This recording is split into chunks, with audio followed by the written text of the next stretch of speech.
අයිබෝන් ආදරණීය දරුදරියනි අපි අද සාකච්ඡා කරන්න යන්නේ ව්‍යාපාර සාර්ථකත්වය සඳහා මූල්‍ය කළමනාකරණය කියන විෂය නිර්දේශයේ වැදගත්ම පාඩම් ඒකකය සම්බන්ධ පාඩම් පරිච්ඡේදයක්. මීට ප්‍රථම අපි පාඩම් පරිච්ඡේද 4ක් නිම කළා 15 වන ඒකකය යටතේ. අද අපි සාකච්ඡා කරන්නේ 15 වන පාඩම් ඒකකය වන මූල්‍ය කළමනාකරණය හා සම්බන්ධ 5 වන පාඩම් පරිච්ඡේදය. ඒ තමයි මූල්‍ය කළමනාකරණය හා සම්බන්ධව මූල්‍ය වෙළඳපොළක සහභාගීත්වය. මූල්‍ය කළමනාකරණය හා සම්බන්ධව මූල්‍ය වෙළඳපොළක සහභාගීත්වය. හොඳ මාතෘකාවක්. දැන් මූල්‍ය කළමනාකරණය ගැන අපිට කතා කරන විට මූල්‍ය වෙළඳපොළක සහභාගීත්වය අමතක කරන්නම බෑ. වෙන විදියකින් කියනවා නම් මූල්‍ය වෙළඳපොළ මූල්‍ය වෙළඳපොළ හෙවත් මූල්‍ය වෙළඳපොළ පද්ධතිය නොමැතිනම් අපිට මූල්‍ය කළමනාකරණයක් සක්‍රිය කරන්න බෑ. මූල්‍ය කළමනාකරණයෙන් කරන්නේ වාසිදායක මාර්ග වලින් මූල්‍ය සම්පාදනය කරගෙන ඵලදායී මාර්ග වල එම මූල්‍ය ආයෝජනය කිරීමනේ. ඉතින් වාසිදායක මාර්ග වලින් මූල්‍ය සම්පාදනය කරගන්න නම් මූල්‍ය වෙළඳපොළ සහභාගීත්වය අනිවාර්ය වෙනවා.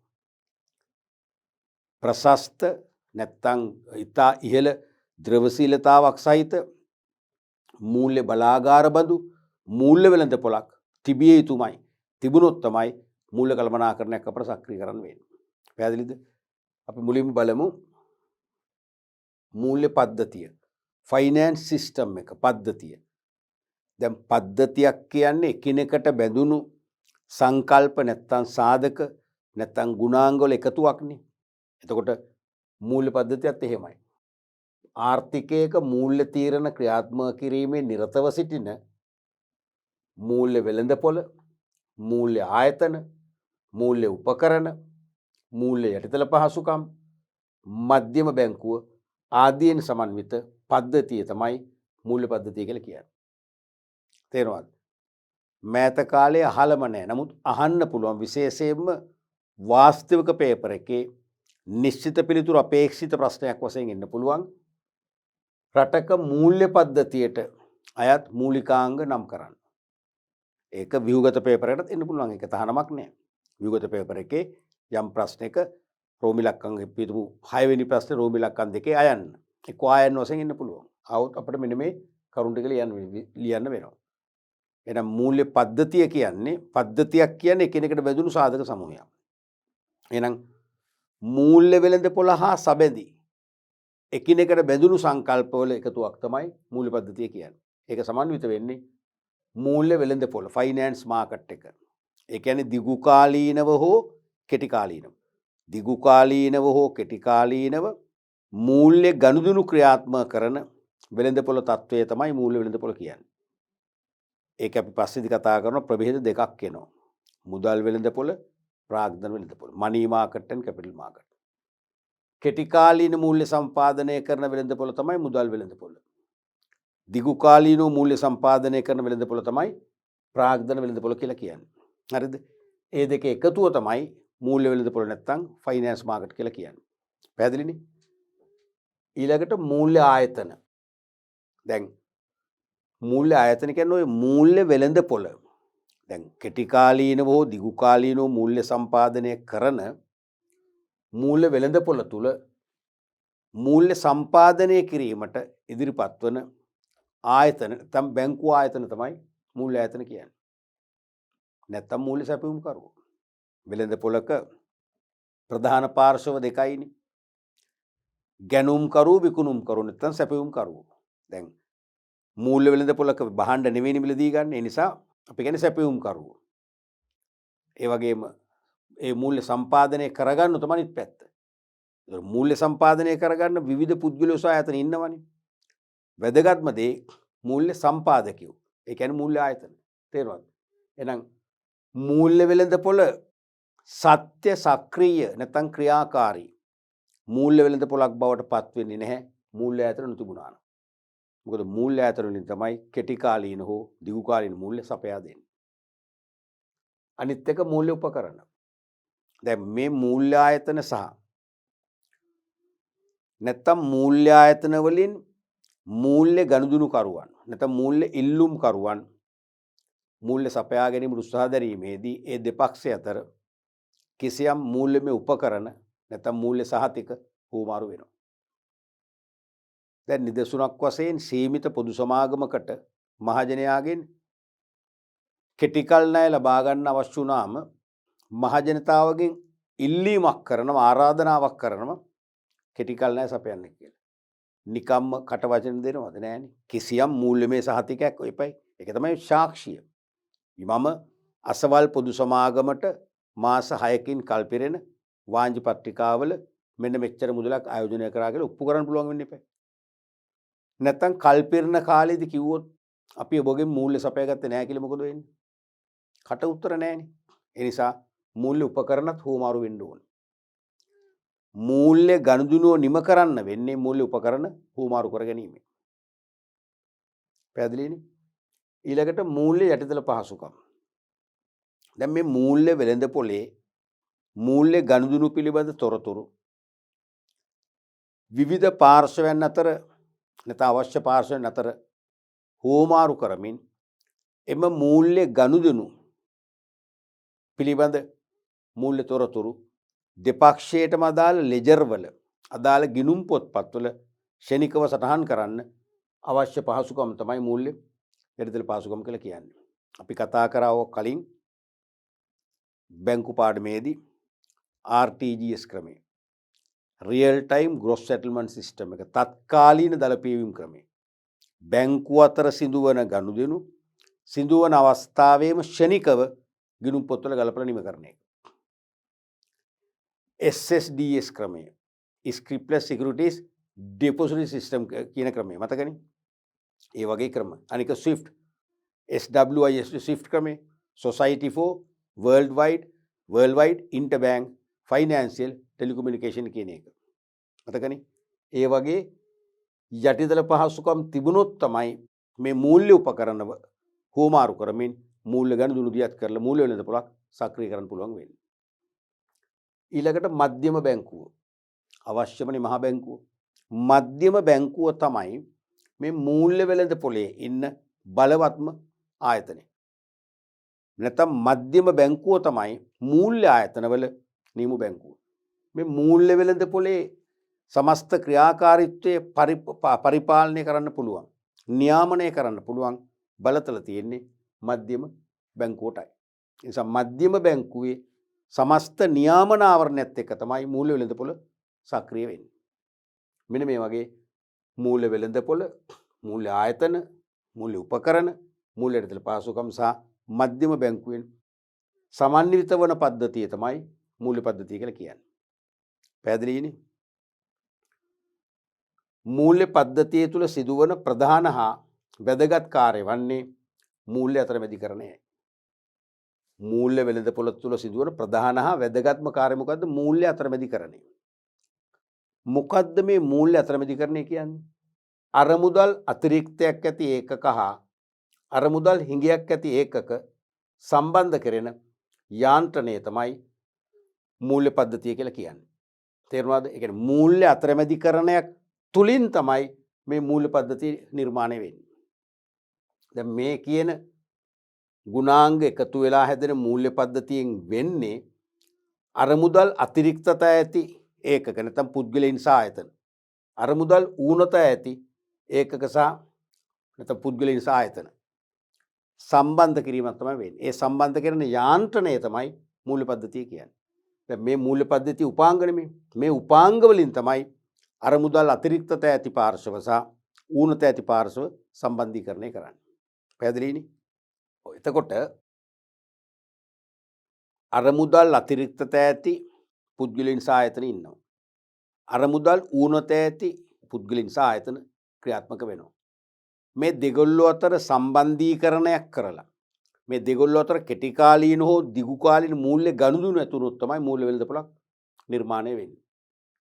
ඒ සඳහා අවශ්‍ය උපාංග තමයි මේ තියෙන්නේ. මේ උපාංග වලින් තමයි මූල්‍ය පද්ධතිය නිර්මාණය වෙන්නේ. තේරුණාද? මේක තමයි වැදගත් දෙයක් වෙන මූල්‍ය පද්ධතිය තුළ සිදුවන ප්‍රධාන හා වැදගත් කාර්ය වන්නේ මූල්‍ය අතරමැදිකරණය. ඇත්තට මූල්‍ය අතරමැදිකරණයක් තමයි වෙන්නේ. දැන් හිතන්න බැංකුව වලින් අපි දිගු කල් හෝ කෙටි කල් ණය ගන්නවා.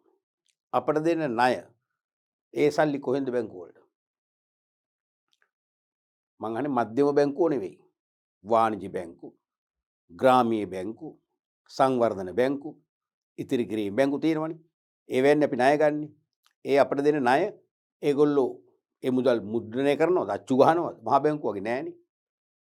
ඒත් කාගේ හරි සල්ලි. ඒ කියන්නේ විවිධ පුද්ගලයන් සහ ආයතන ස්ථාවර ඉතුරුම් ඉල්ලුම් ආදී වශයෙන් විවිධ තැන්පතු විවෘත කරලා මුදල් තැන්පත් කරනවා. ඒ සල්ලිම තමයි අනිත් පැත්තට ණය දෙන්නේ. ඒක තමයි මේ අතරමැදි කරන්නේ. එහෙනම් බැංකු කරන්නේ බැංකු කියන්නේ මූල්‍ය අතරමැදි. බැංකුකරුවෙක් නැත්නම් මූල්‍ය ආයතනයක් කියන්නේ මූල්‍ය අතරමැදි.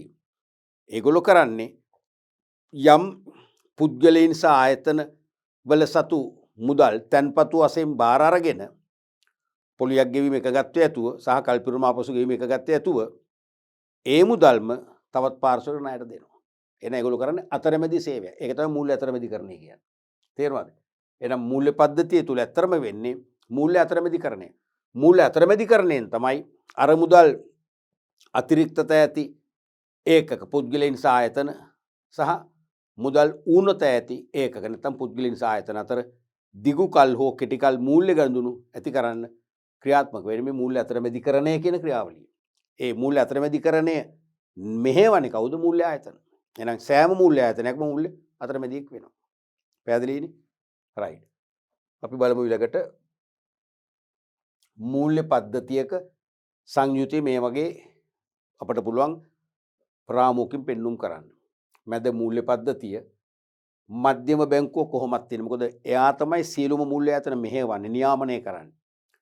ඕනම රටක තියෙන ඕනෑම ආකාරයක අපි හිතමු සංවර්ධන බැංකු, වාණිජ්‍ය බැංකු, ග්‍රාමීය බැංකු, ඒ වගේම මුදල් සමාගම්, සමහර රටවල තියෙන කෘෂිකාර්මික බැංකු වෙනම කෘෂිකාර්මික බැංකු. තේරුණාද? ඒ වගේම එක්ස්පෝර්ට් ඉම්පෝර්ට් බැංක්ස්, අපනයන ආනයන බැංකු, එක්සීම් බැංක් කියලා කියන්නේ. එක්ස්පෝර්ට් ඉම්පෝර්ට් වලින් කරලා EXX ඉම්පෝර්ට් වලින් IM එක්සීම් බැංක්ස්. ඒ ඕනම බැංකු ආයතන වර්ගයක් නියාමනය කරන මුදුන් ආයතනය තමයි මධ්‍යම බැංකුව. ඒ නිසා මූල්‍ය පද්ධතියකදී අපට මහ බැංකුව අමතක කරන්නම බෑ. එයා තමයි මුදුන් සාධකේ. ඒකම විවිධ මූල්‍ය ආයතන තියෙනවා. ඒකට තමයි වාණිජ්‍ය බැංකු, ග්‍රාමීය බැංකු, ඉතිරි කිරීම බැංකු ආදි වශයෙන් සම්බන්ධ වෙන්නේ. අනික මූල්‍ය උපකරණ. ඒ කියන්නේ මූල්‍ය ගනුදෙනු කටවචනට ක්‍රියාත්මක කරන්න බෑ. ලිඛිත සාක්ෂි පදනම්ව තමයි මූල්‍ය ගනුදෙනු තුලින් කෙටි කල් සහ දිගු කාලින අරමුදල් අවශ්‍යතා සපුරාලන්නේ. ඒ සදා යොදා ගන්න ලිඛිත සාක්ෂිමය ලේඛන තමයි මූල්‍ය උපකරණ කියන්නේ. නැත්නම් කෙටි කාලීන හෝ දිගු කාලීන මූල්‍ය ගනුදෙනු සක්‍රිය කර ගැනීම සඳහා දෙපාර්ශ්වයක් අතර හුවමාරු වන සාක්ෂිමය ලේඛන තමයි මූල්‍ය උපකරණ කියන්නේ. ඊළඟට මූල්‍ය යටිතල පහසුකම්. මේ යටිතල පහසුකම් නිසා තමයි මූල්‍ය අතරමැදිකරණ ක්‍රියාවලිය හොඳින් සක්‍රිය වෙන්නේ. අරමුදල් අතිරික්තත ඇති පාර්ශවයන් වෙතින් අරමුදල් ඌනත ඇති පාර්ශවයන් වෙත අරමුදල් ගලා යන්නේ මේ යටිතල පහසුකම් නිසායි. මූල්‍ය යටිතල පහසුකම් නොමැති වුණා නම් එහෙනම් මූල්‍ය අතරමැදිකරණයකුත් නැහැ, මූල්‍ය සම්පාදනයකුත් නැහැ, මූල්‍ය සැපයීමකුත් නැහැ. ඊළඟට මූල්‍ය වෙළඳපොළ. මේ මූල්‍ය උපකරණ භාවිතා කරලා විවිධ මූල්‍ය ආයතන සම්බන්ධ වෙලා මූල්‍ය යටිතල පහසුකම් වලින් සකසන මාර්ග ඔස්සේ කියන්නේ මේ මූල්‍ය යටිතල පහසුකම් වලින් කරන්නේ මූල්‍ය වෙළඳපොළක් ගොඩනගන්න අවශ්‍ය මාර්ගය හදන එකනේ. මේ මාර්ගය තුල මේ මූල්‍ය ආයතන මූල්‍ය උපකරණ භාවිතා කරමින් මේගොල්ලෝ සකස් කරන මාර්ගය තුල දිගු කාලීන හෝ කෙටි කාලීන වූ මූල්‍ය ආයතන දිගු කාලීන හෝ කෙටි කාලීන වූ මූල්‍ය ගනුදෙනු සක්‍රිය වෙනවා. ඒ මූල්‍ය ගනුදෙනු සක්‍රිය වීමේ ප්‍රතිඵලය තමයි මූල්‍ය වෙළඳපොළ නිර්මාණය වෙන්නේ. ෆයිනෑන්ස් මාකට් එක. ඊට අමතරව අනිකුත් නියාමන ආයතනක් තව තියෙනවා. අනිකුත් නියාමන ආයතන. උදාහරණයක් වශයෙන් දැන් ෂෙයා මාකට් පැත්තට යනකොට සුරකුම්පත් හා විනිමය කොමිෂන් සභාව කියලා එකක් හමු වෙනවානේ. දැන් කොටස් වෙළඳපොළ දිගු කාලීනව මූල්‍ය සම්පාදනය කරන ප්‍රධානම මූල්‍ය ඒකකයක්නේ. ඒක නියාමනය කරන්න වෙනම කියන්නේ මධ්‍යම බැංකුවට අමතරව ඒක නියාමනය කරන්න තියෙනවා සුරකුම්පත් හා විනිමය කොමිසම. ඒ වගේ නියාමන ආයතන තියෙනවානේ. තේරුණාද? මේ විදිහට තමයි මූල්‍ය පද්ධතියක සංයුතිය සම්පාදනය වෙන්නේ, සකස් වෙන්නේ. ඊට පස්සේ අපි බලමු මූල්‍ය ආයතන. මුලින්ම මේ මූල්‍ය පද්ධතිය උපාංග තමයි දැන් මේකේ පරිච්ඡේදයේ දිගහැරෙන්නේ. තේරුණානේ? මුලින්ම මූල්‍ය ආයතන. රටක මූල්‍ය වෙළඳපොළෙහි ක්‍රියාත්මක වන බැංකු හා බැංකු නොවන සියලුම ආයතන මූල්‍ය ආයතන වේ. වැදගත්ම දෙයක් මේකෙන් කියවෙනවා බැංකු හා බැංකු. එකක් බැංකු අනිත් එක බැංකු නොවන ආයතන. එකක් බැංකු අනිත් එක බැංකු නොවන ආයතන. එහෙනම් මූල්‍ය ආයතන කොහොම රටක මූල්‍ය වෙළඳපොළෙහි, ඒ කියන්නේ දිගු කාලීනව හෝ කෙටි කාලීනව මූල්‍ය සම්පාදනය කරන වෙළඳපොළේ ක්‍රියාත්මක වන, තේරුණාද?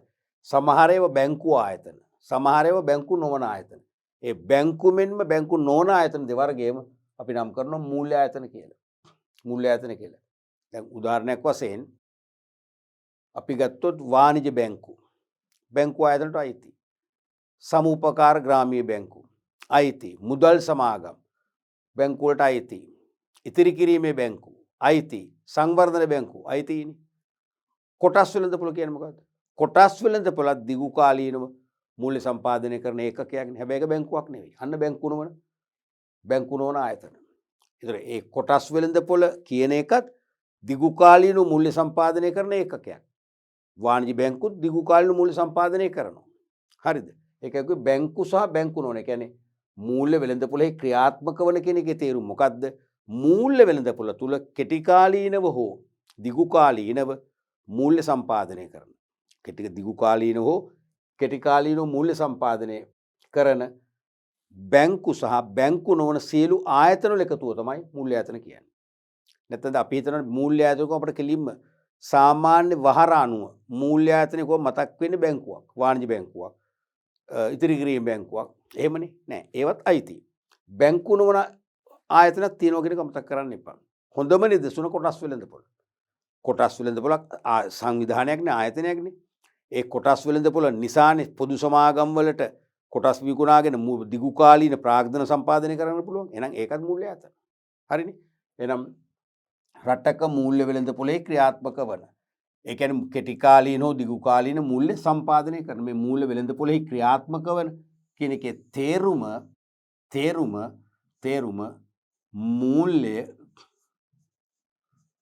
මූල්‍ය සම්පාදනය කරන කියන අදහස.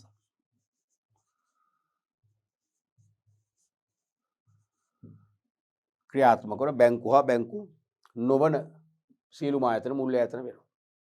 ශ්‍රී ලංකා මහ බැංකුව මූල්‍ය ආයතන පහත පරිදි වර්ග කරලා තියෙනවා. මේක අපි බැංකු පාඩමේදී ආවර්ජනය කළ මතක ඇති. එකක් තමයි බැංකු අංශය. අනිත් එක තමයි තැන්පතු බාර ගන්න අනිකුත් මූල්‍ය ආයතන. අනිත් එක තමයි අනිකුත් විශේෂිත මූල්‍ය ආයතන. අනිත් එක ගිවිසුම්ගත ඉතිරි කිරීමේ ආයතන. ඔය වගේ ප්‍රධාන කාණ්ඩ හතරෙන් තියෙනවා. හතරකට වර්ග කරලා තියෙනවා. බැංකු අංශයට අයිති වෙනවා මූලික මූල්‍ය ආයතන තුනක්. එකක් බැංකු පද්ධතියේ නියමුවා වන, නැත්නම් බැංකු පද්ධතිය තුල තියෙන මුදුන් බැංකුව වන ශ්‍රී ලංකා මහ බැංකුව නැත්නම් මධ්‍යම බැංකුව. අනිත් එක බලපත්ලාභී වාණිජ බැංකුව. අනිත් එක බලපත්ලාභී විශේෂිත බැංකුව. වාණිජ බැංකුව නෙවෙයි, ජංගම ගිණුම් නෑ මේකේ. විදේශ විනිමය ගනුදෙනු කරන්නේ නෑ. මුදල් මවන්නේ නෑ වාණිජ බැංකුව වගේ. ඒ කාර්යයන් තුන හැරුණම සෙසු කාර්යයෙන් ඇති මේ බැංකු දෙක සමානයි. එහෙනම් බැංකු අංශය සමාන වෙන්නේ උතනටයි. තන්පතු බාර ගන්න අනිකුත් මූල්‍ය ආයතන. තන්පතු බාර ගන්න අනිකුත් මූල්‍ය ආයතන වලට වැටෙනවා බලපත්ලාභී මුදල් සමාගම්, ෆිනෑන්ස් කම්පැනිස්, සමූපකාර ග්‍රාමීය බැංකු, සකසුරුවම් මහා ණය දෙන සූපකර සමිති. ඒ කියන්නේ දැන් මේගොල්ලන්ට දැන් බලපත්ලාභී වාණිජ බැංකු සහ බලපත්ලාභී විශේෂිත බැංකු වලට මහ ජනතාවගෙන් තන්පතු බාර ගන්න පුළුවන්. මෙන්න මේ බලපත්ලාභී වාණිජ බැංකු සහ විශේෂිත බැංකු හැරුණ විට තන්පතු බාර ගන්න අවසර තියෙන්නේ මෙන්න මේ මූල්‍ය ආයතන තුනට විතරයි මහ බැංකුව අනුව. මොනවද? ඒ මුදල් සමාගම්, සමුපකාර ග්‍රාමීය බැංකු, සනස සමිති, සකසුරුවම් මහා ණය දෙන සමුපකාර සමිති කියන්නේ මොකද්ද? සනස සමිති. සනස කියලා ලිව්වොත් මේකට ඇති. සනස සමිති. සනස. තේරුණාද? එතකොට දැන් මේන්කින් තේරුම් ගන්න ඕන දේ තමයි මේන් පහළ තියෙනවනේ ආයතන. ඒවට තැන්පතු බාර ගන්න අවසර නැහැ. උදාහරණයක් වශයෙන් ගිවිසුම්ගත ඉතුරුම් ආයතන කියලා තියෙනවනේ. ඒවා බැංකු නොවන ආයතන වලට වැටෙන්නේ. ඒ ගිවිසුම්ගත ඉතුරුම් ආයතන වලට එක උදාහරණයක් තමයි රක්ෂණ ආයතන. රක්ෂණ ආයතන වලට මහජනයාගේ තැන්පතු බාර ගන්න බෑ. නමුත් අපි දන්නවා සමහර රක්ෂණ ආයතන තැන්පතු බාර ගන්නවා. ඒවට මහ බැංකුව වගකීමක් නැහැ. ඒ නිසා වාණිජ බැංකු සහ බලපත්ලාභී විශේෂ බැංකු හැරුණ විට මහ බැංකුව අවසර දීලා තියෙන්නේ තැන්පතු බාර ගන්න මෙන්න මේ වර්ග තුනට පමණයි. එහෙනම් මේ 3යි 2යි වර්ග 5යි. මේ වර්ග 5ට විතරයි ඩිපොසිට් බාර ගන්න පුළුවන්. ඩිපොසිට් මේන්ටේන් කරන්න පුළුවන්. නමුත් අපි දන්නවා සමහර රක්ෂණ සමාගම් මේ තැන්පතු බාර ගන්නවා. ඒක හදිස්සිය ප්‍රශ්නයක් වුණොත් තැන්පත් හිමියන්ට මුදල් නොගෙව වංචා කරොත් බංකොලොත් කියලා ඩිරෙක්ටර් බෝඩ් එක මගහැරියොත් එහෙම මහ බැංකුවෙන් අපිට ඉල්ලීමක් කරන්න බෑ. පරීක්ෂණයක් කරන්න අපිට සාධාරණ ඉෂ්ට කර දෙන්න කියලා ඉල්ලන්න බෑ. මොකද ඒව අවසර තැන්පතු බාර ගැනීම සඳහා අවසර නැහැ. ඒ අවසර නැති ආයතනයක අපි දැම්මේයි. අන්න ඒව තුල උඩ ගන්නට ඕන. ඊළඟට තුන්වෙනි එක අනිකුත් නැතත් කමන්නේ විශේෂිත මූල්‍ය ආයතන. ඒ කියන්නේ මොකද්ද? විශේෂිත මූල්‍යමය කාර්යයන් ඉෂ්ට කිරීම සඳහා ක්‍රියාත්මක වන ආයතන විශේෂයක් තමයි මෙන් අදහස් කරන්නේ. මේ හැම ආයතනයකම යම් විශේෂිත කාර්යයක් සිදු වෙනවා. ඒ විශේෂිත කාර්ය නිසාම අපි නම් කරනවා විශේෂිත මූල්‍ය ආයතන කියලා. විශේෂිත මූල්‍ය ආයතන කියලා. උදාහරණයක් වශයෙන් විශේෂිත කල්බදු මූල්‍ය කරන සමාගම් නැත්නම් විශේෂ කල්බදු සමාගමකවත් ඇති. මේගොල්ලන්ගේ මූලික කර්තව්‍ය තමයි මිල අධික වත්කම්, කැටපිලර්, බුල්ඩෝසර්, රථවාහන, විවිධ යන්ත්‍රෝපකරණ වැනි දේවල් බද්දට දීම. එකම හෝ ප්‍රධාන ව්‍යාපාර කාර්ය. එක්කෝ එකම නැත්නම් ප්‍රධාන ව්‍යාපාර කාර්ය වශයෙන් පවත්වාගෙන යනම නම් ඒක තමයි විශේෂ කල්බදු මූල්‍ය කරන සමාගම් කියන්නේ. ඒතර එයාලගේ විශේෂිතම කාර්යය ඒකයි. තේරුණාද? ඒකට ඒගොල්ලෝ විශාරද බවක් දක්වනවා. අනික ප්‍රාථමික අලෙවිකරුවෝ. මතකනේ? ප්‍රාථමික අලෙවිකරුවන් විදියට ක්‍රියාත්මක වෙන වර්ග දෙකක් තියෙනවා. එකක් තමයි මහ බැංකුවෙන් අවසර ලැබිච්ච බලපත්ලාභී වාණිජ බැංකුව. අනික මහ බැංකුවෙන් අවසර ලැබිච්ච ප්‍රාථමික වෙළඳ සංගම්. ඒ දෙගොල්ලන්ට තමයි ප්‍රාථමික අලෙවිකරුවෝ කියලා කියන්නේ. ප්‍රයිමරි ඩීලර්ස්ලා කියන්නේ. මේගොල්ලෝ තමයි රජයට කෙටිකල් හෝ මැදිකල් හෝ දිගුකාලීන වූ ණය මහජනයාගෙන් රැස් කර ගැනීමට රජයේ සුරකුම්පත් රජයේ වෙනුවෙන් භාණ්ඩාගාරය වෙනුවෙන් මහ බැංකුව විකිණීමේදී ප්‍රථම වරට මිලදී ගන්න අවසර තියෙන මේගොල්ලන්ට. ඒගොල්ලෝ අරගෙන තමයි මහජනතාවට අලෙවි කරන්නේ. ඒගොල්ලෝ තමයි ප්‍රාථමික අලෙවි කරගෙන. ඒගොල්ලන්ගේ විශේෂිත මූල්‍ය කාර්යය මොකද්ද? රාජ්‍ය සුරකුම්පත් මිලදී ගැනීම හා විකිණීමේ කටයුතු. අන්න විශේෂිත මූල්‍ය ආයතනය. ඊළඟට කොටස්තරවුකාර සමාගම්. Share broking companies. ඕනෑම රටක තියෙනවනේ කොටස් වෙළඳපොළ කියලා එකක්. කොටස් වෙළඳපොළ කියන්නේ දරුවනේ රටක ව්‍යාපාරිකයන්ට අවශ්‍ය අරමුදල් සම්පාදනය කර දෙන මූල්‍ය බලාගාරය. මූල්‍ය බලාගාරයක් හා සමානයි. ෆයිනෑන්සියල් පවර් හවුස් එකක්. බලාගාරයක් කියන්නේ උපදවන මූල්‍ය උපදවන අරමුදල් සම්පාදනය කරනවා. එහෙනම් ඕනම රටක ව්‍යාපාරිකයන්ගේ අරමුදල් අවශ්‍යතාවය නැත්නම් අරමුදල් පිපාසය සංසිඳුවාලන මූල්‍ය බලාගාරය හා සමානයි කොටස් වෙළඳපොළ. අන්නේ කොටස් වෙළඳපොළට ජීවය දෙන ප්‍රධානම ඒකකය තමයි කොටස් තරවුකර සමාගම් කියලා කියන්නේ. මොකද කොටස් තරවුකරුවෝ තමයි විශේෂයෙන්ම ලැයිස්තුගත සමාගම් වල කොටස් විකුණන්න කැමති පාර්ශවයන් සහ කොටස් මිලදී ගන්න පාර්ශවයන් අතර කොටස් ගනුදෙනු සම්බන්ධීකරණය කරන්නේ කොටස් තරවුකර සමාගම්. එයාලගේ ප්‍රධාන කර්තව්‍යය එහෙනම් කොටස් වෙළඳපොළ තුල කොටස් ගනුදෙනු සම්බන්ධීකරණය කර සත්‍ය කොටස් ගනුදෙනුවක් නිර්මාණය කිරීමට දායක වීම. එහෙනම් ඒක තමයි ඒගොල්ලන්ගේ විශේෂිත කාර්යය. හරිද? ඒක ඒගොල්ලෝ එහෙනම් මේ විශේෂිත මූල්‍ය ආයතන ගණයට වැටෙනවා. ඇයි? ඒගොල්ලන්ගේ සල්ලි නෙවෙයි. කොටස් විකුණද්දී විකුණුම් කරුට මූල්‍ය සම්පාදනය වෙනවා ගැනුම්කරුගෙන් මුදල් උත්පාදනය තුළින්. එහෙනම් ගැනුම්කරුගෙන් උත්පාදනය වෙන මුදල් විකුණුම්කරු අතට යන්නට සම්බන්ධීකරණය දෙපාර්ශ්වය සම්බන්ධ කරන අතරමැදිය තමයි කොටස් තැරවකර සමාගම් කියන්නේ. තේරුණාද? ඕනම රටක කොටස් වෙළඳපොළක් පුළුල් වෙළඳපොළක් බවට දියුණු කොටස් වෙළඳපොළක් බවට ඉක්මනින්ම පත් කිරීමට දායක වන ප්‍රධානම බලවේගය තමයි කොටස් තැරවකර සමාගම්. මේ කොටස් තැරවුකරුවන්ගේ දක්ෂ ස්තරම් කැප වූ සේවාව අනුව තමයි කොටස් වෙළඳපොළ දියුණු වෙනවද පරිහානියට යනවද තීරණය කරන්න. නැත්නම් රටක කොටස් වෙළඳපොලේ දියුණුව තනිකරම නදා පවතින්නේ මේ කොටස් තැරවුකර සමාගම් මත. ඒක උතර ඒගොල්ලෝ කරන්නේ විශේෂ කාර්යයක්. අනික ඒකක භාර නැත්නම් ඒකක භාර කළමනාකරන සමාගම් යුනිට් ට්‍රස්ට්. මේ තවත් විශේෂිත මූල්‍ය කාර්යයක් ඉෂ්ට කරන විශේෂිත මූල්‍ය ආයතන වර්ගයක්. විශේෂිත මේ බලන්නේ හැම එකක්ම එකිනෙකට වෙනස් වූ විශේෂිත මූල්‍ය කාර්යයන්. එකිනෙකට වෙනස් වූ විශේෂිත මූල්‍ය කාර්යයන් ඉෂ්ට කරනවා. මේගොල්ලෝ කරන්නේ ඒකක භාර අරමුදලක් හදනවා. නැත්නම් සුළු පරිමාණයෙන් ඉතුරු කරගත්ත ධනයක් ඉතුරු කරගත්ත පුද්ගලයෝ ඉන්නවනේ. ඒ කියන්නේ කුඩා පරිමාණ මට්ටමේ විභව ආයෝජකයෝ.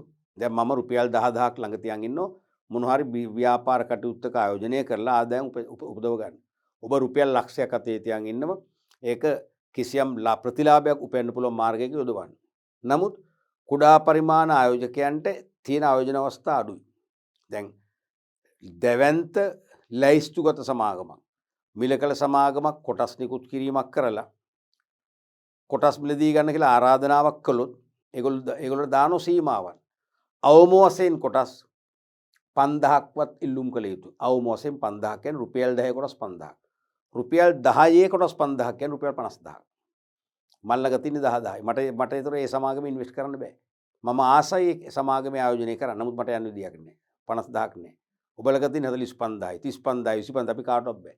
අන්න කුඩා පරිමාණ ඉතිරි කිරීම කරගත් ආයෝජකයින්ට ඒ වගේ ආයෝජන අවස්ථා නැති වෙනවා. අන්න ඒ මහා පරිමාණ නැත්නම් විශාල ආයෝජනයක් තුලින් මහා පරිමාණ ව්‍යාපාරයකට දායක වෙන්න අවශ්‍යතාවයේ තිබෙන නමුත් දායක වෙන්න හැකියාව නොලැබෙන ආයෝජකයන් ඉලක්ක කළ තමයි ඒකක භාර ආරම්භ කරලා තියෙන්නේ. ඒ කියන්නේ මේ ඒකක භාර කියන්නේ සංවිධානය. මේ සංවිධානය සමුචිත අරමුදලක් හදනවා. අපි කියන කොන්සොලිඩේටඩ් ෆන්ඩ් කියලා සමුචිත අරමුදලක්, ඒකාබද්ධ අරමුදලක්.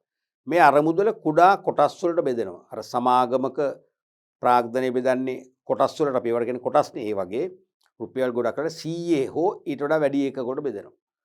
ඒක අපි නම් කරන්නේ කොටස් නෙවෙයි යුනිට් කියලා. ඒකක. හරිද? ඒකක විකුණනවා. සමාගමක් කොටස් විකුණනවා වගේ මේගොල්ලෝ ඒකක විකුණනවා.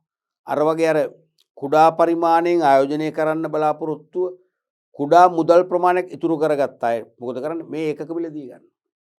ඒකක මිලදී ගත්තම ඒකක භාරය හෙවත් ඒකක සංගතයේ අයිතිකරු වෙන්නේ කවුද? ඒගොල්ලෝ.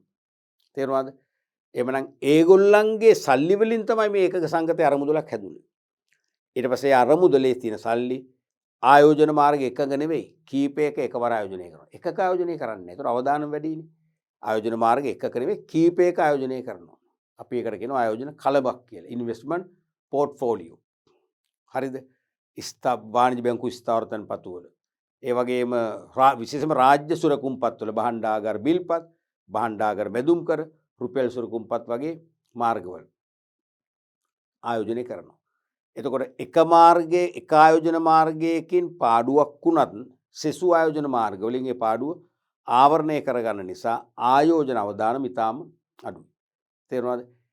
ආයෝජනය කළ ලැබෙන ආදායමෙන් කොටසක් මේ ඒකක සංගතය ගන්නවා, වැඩි කොටසක් ඒකක හිමියන් වන වශයෙන් අපිට බෙදා දෙනවා. ඒක තමයි ඒක සංගතය කරන්නේ. එහෙනම් ඒකක සංගතයේ වෙනම ජොබ් එකක්, විශේෂිත කාර්යයක් කරන්නේ. හරිනේ? ඊට පස්සේ වෙළඳපොළ අතරමැදියෝ. වෙළඳපොළ තුල අතරමැදියෝ ඉන්නවා. මූල්‍ය අතරමැදියෝ. විශේෂම ආන්තික සැපයුම් කරුවන්. ආයෝජන කළමනාකරණ සමාගම්. ආයෝජන කළමනාකරණ සමාගම් පව මේ ඒකක භාරයට සම්බන්ධයි. මොකද අර ඒකක සංගතය තුල හැදෙන අරමුදල ආයෝජනය කිරීම ඒ ආයෝජන උපලබ්ධි කර දීමේ කටයුතු කරන්නේ අර මුදල් කළමනාකරන සමාගම්. තේරෙනවද? ඒ වගේ වෙළඳපොළ අතරමැදිකරණේ නියුක්ත වෙන අයත් ඉන්නවා. ඊළඟට ව්‍යවසායක ප්‍රාග්ධන සමාගම් විශේෂයෙන්ම අලුත් සමාගම් ඒ සමාගම් වල කොටස් සහ ණය කර විකිණින්නේ නැත්නම් අවම සහභාග මුදල ලැබෙන්නේ නැත්නම් අවම සහභාග මුදල ලැබෙනකම් අවම සහභාග මුදල ලැබෙනකම් කොටස් හෝ ණය කර මිලදී ගන්න මේගොල්ලෝ විස ගන්නවා. විශේෂයෙන්ම ආරම්භක සමාගම් වලට ආරම්භක ස්ථාවර පිරිවැය සොයා ගන්න අවශ්‍ය මූල්‍ය සම්පාදනය කර දීම විශේෂ මූල කාර්යයක්.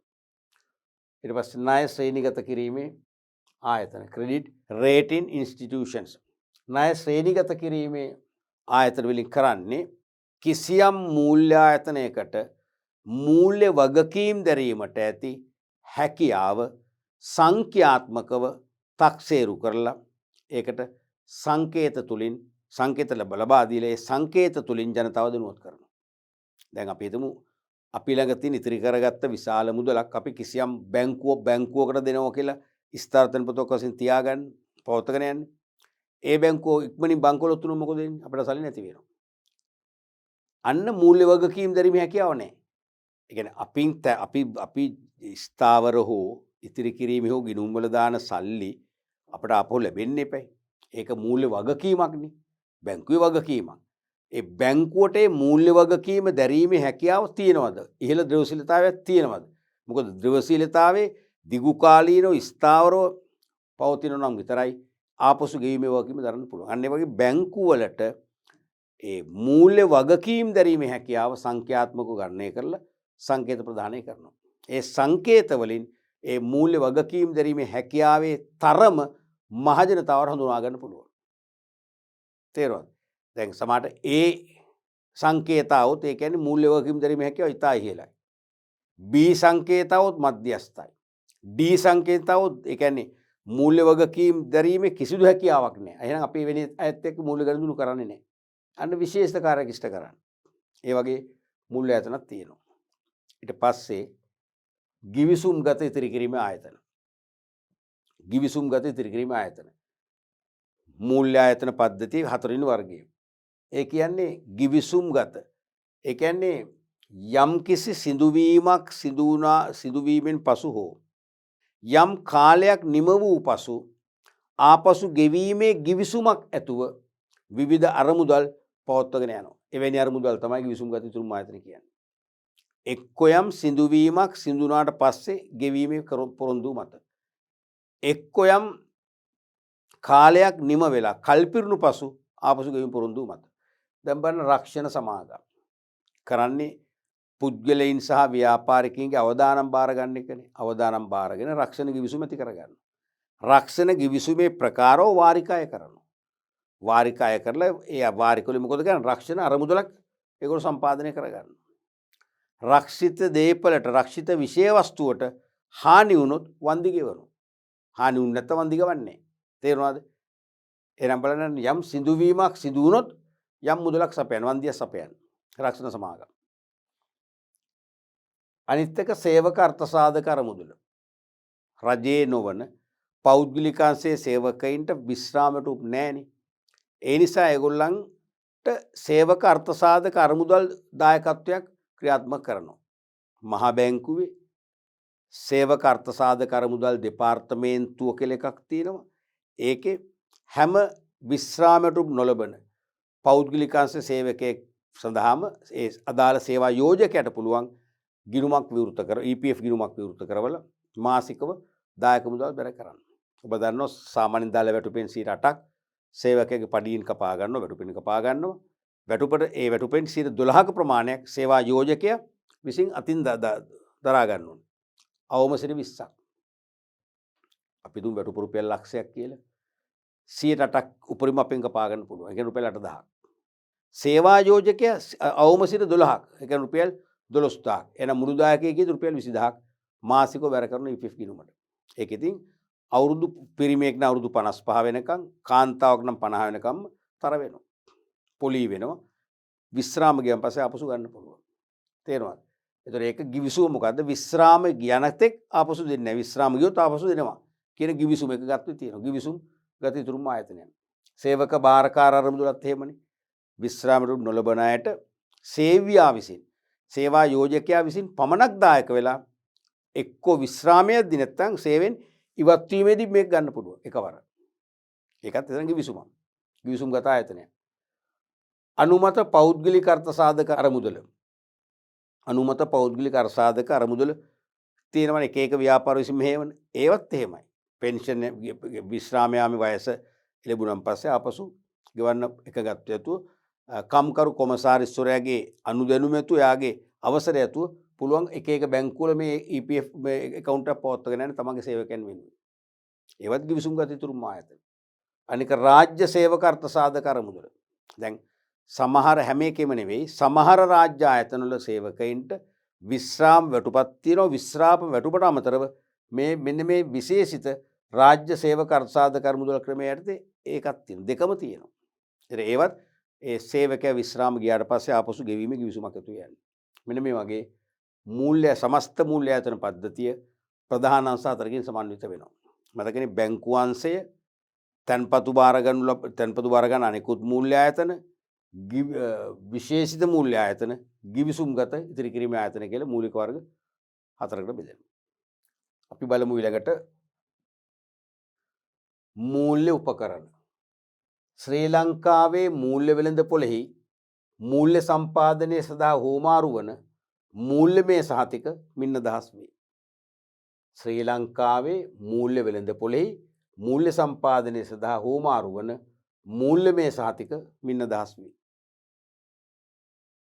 තේරෙනවද? මූල්‍ය උපකරණ එකයි. දැන් මූල්‍ය වෙළඳ පොළේ අතිරික්ත මුදල් අතිරික්තතා ඇති අය සහ මුදල් ඌනතා ඇති අය අතර මූල්‍ය ගනුදෙනු වෙනවනේ. ඒ මූල්‍ය ගනුදෙනු වලදී මූල්‍ය සම්පාදනය කර ගැනීම සඳහා හෝමාරු කරගන්නා මූල්‍යමය සහතික මූල්‍යමය අගයක් ඇති ලේඛන තමයි මූල්‍ය උපකරණ කියලා කියන්නේ. උදාහරණයක් වශයෙන් භාණ්ඩාගාර බිල්පත්, භාණ්ඩාගාර බැඳුම් කර, සාමාන්‍ය කොටස්, වර්ණීය කොටස්, වාංජ පත්‍රිකා, තැන්පතු සහතික, සාංගමික ණයකර මේවා තමයි ප්‍රධාන මූල්‍ය උපකරණ වෙන්නේ. තේරෙනවද? දැන් මූල්‍ය උපකරණයක් නැතිව කටවචනෙන් අපිට ණයක් කිල්ලුවට අපි උනන් ණයක් දෙන්න කැමති නෑනේ. කිසියම් සාක්ෂිමය ලේඛනයක් අවශ්‍ය ඔප්පු කරන්න. මූල්‍ය ගඳුනක් සිඳුනා කියලා ඔප්පු කරන්න. නැත්තම් කල්පිරුණන් පස්සේ අපි ඔයාලගෙන් ණය ගත්තේ නෑ. එතනින්ම වැඩ ඉවර වෙනවනේ. ප්‍රශ්නයක්නේ. ඒ නිසා මේ වගේ මූල්‍යමය උපකරණ හෝමාරු කර ගැනීමෙන් ඔප්පු වෙනවා මූල්‍ය ගඳුනක් සිඳු වුණාය කියලා. ඊළඟට දැන් මේ නව තාක්ෂණයත් එක්ක භෞතිකව අපට මේ මූල්‍යමය උපකරණ දකින්න බෑ. හැබැයි මේ මූල්‍යමය උපකරණ කියන එක සංඛ්‍යාත්මකව ගිණුම්ගත වෙනවා. මං කියන එක තේරෙනවද? වෙනද වගේ අපිට අතින්නත මාරු කරන්න දැන් ලේඛන නෑ ගොඩක් ඒවා. දැන් තියෙන ස්ක්‍රිප්ට්ලෙස් සිස්ටම් නේ ලේඛන රහිත ක්‍රම. හැබැයි ඒ ලේඛනයක් තියෙනවා හා සමානව ගිණුම්ගත වෙනවා. පරිගණකගත ගිණුම්ගත වෙනවා. ඒ නිසා මූල්‍ය උපකරණ භෞතිකව නැති වුණාට මූල්‍ය උපකරණ වල ක්‍රියාකාරීත්වය සංඛ්‍යාත්මකව ක්‍රියාත්මක වෙනවා. පැහැදිලිනේ? දැන් භාණ්ඩාගාර බිල්පත් කියන්නේ මොකද්ද? මහා බැංකුව රජයට මහජනයාගෙන් කෙටිකාලීන ණය සම්පාදනය කර ගැනීම පිණිස මහජනතාව වෙත නිකුත් කරන කෙටිකාල ණය උපකරණ තමයි භාණ්ඩාගාර බිල්පත් කියන්නේ. භාණ්ඩාගාර බැඳුම් කර කියන්නේ භාණ්ඩාගාරයේ වෙනුවෙන් මහ බැංකුව විසින් මහජනයාට නිකුත් කරලා රජයට මැදිකල් ණය සම්පාදනය කරගන්න නිකුත් කරන මුළු උපකරණය. මේක කෙටිකල් මේක මැදිකල්. දැන් මෙතන තව දාලා නැහැ. තව එකක් තියෙනවා. ඒ රුපියල් සුරකුම්පත් ඒකත් මෙතන ගන්න පුළුවන්. රුපියල් සුරකුම්පත්.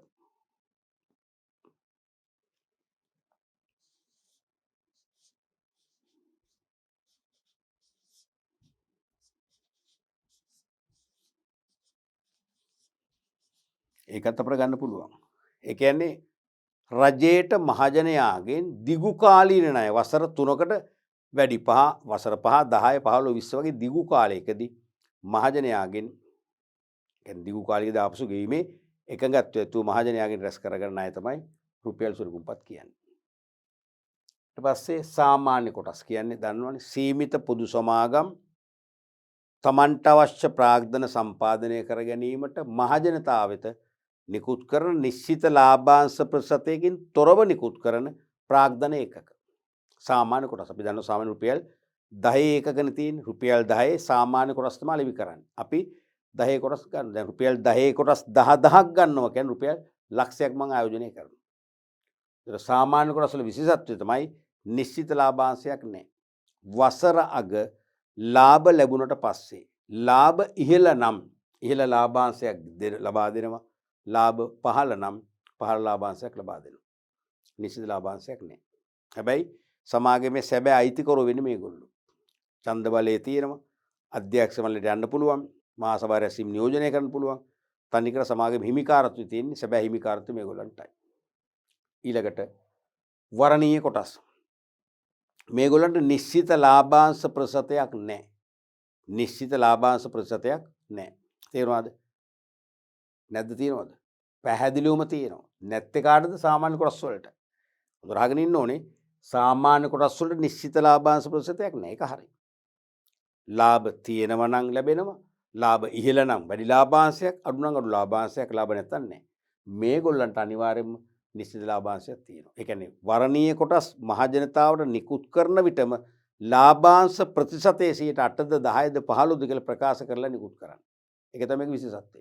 ලාභ ඇතත් නැතත් මේ වර්ණීය කොටස් හිමිකරුවෝ ටික Tamanට හිමි ලාභාංශ ප්‍රතිශතය ලබා ගන්න අපේක්ෂා කරනවාමයි.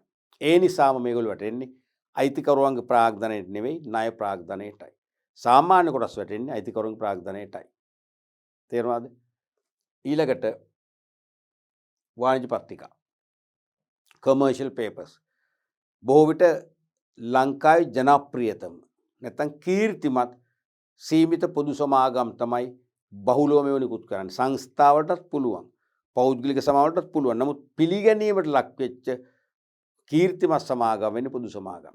ඒගොල්ලන්ට කෙටි කාලීන මාස 3, 6, 9, උපරිම 12යි. කල්පිරණ ආකාරයෙන් කල්පිරලා ආපසු ගෙවීමට එකගත්ව ඇතුව මහජනයාගෙන් කෙටි කල ණය රැස් කිරීමට මුදා හරින මූල්‍ය උපකරණය තමයි වාණිජ පත්‍රිකා කියන්නේ. ඊළඟට තැන්පතු සහතික. මේ තැන්පතු සහතික මුලින්ම හඳුන්වා දෙන්නේ 1979 වර්ෂයේදී. කළු මුදල් black money. කළු මුදල් සුදු කරන්න. money laundering system එකට. කළු මුදල් කියන්නේ ඉපෙවූ ආකාරය හෙලි කරගන්න, හෙලි කිරීමට අකමැති හෝ හෙලි කළ නොහැකි. දැන් අපි හිතමු නරකම වැඩ කරලා මුදල් උපයගත්තන අපට හෙලි කරන්න බෑනේ. සමහරට නරක වැඩ නොකර අපි මුදල් උපයනවා. දැන් අපි හිතමු විවිධ වෘත්තික ඉංජිනේරුවෝ, විශේෂඥ වෛද්‍යවරු, කීර්තිමත් නීතිවේදීන්, ඒ වගේ අය, ඒ වගේම කීර්තිමත් ගුරුවරු නේ, ඒගොල්ලෝ උපකාරක පන්ති වගේ ලක්ෂ ගණන් උපයනවනේ. ඒගොල්ලන් උපයන එක මේක නීති විරෝධී ක්‍රියාවක් නෙවෙයි.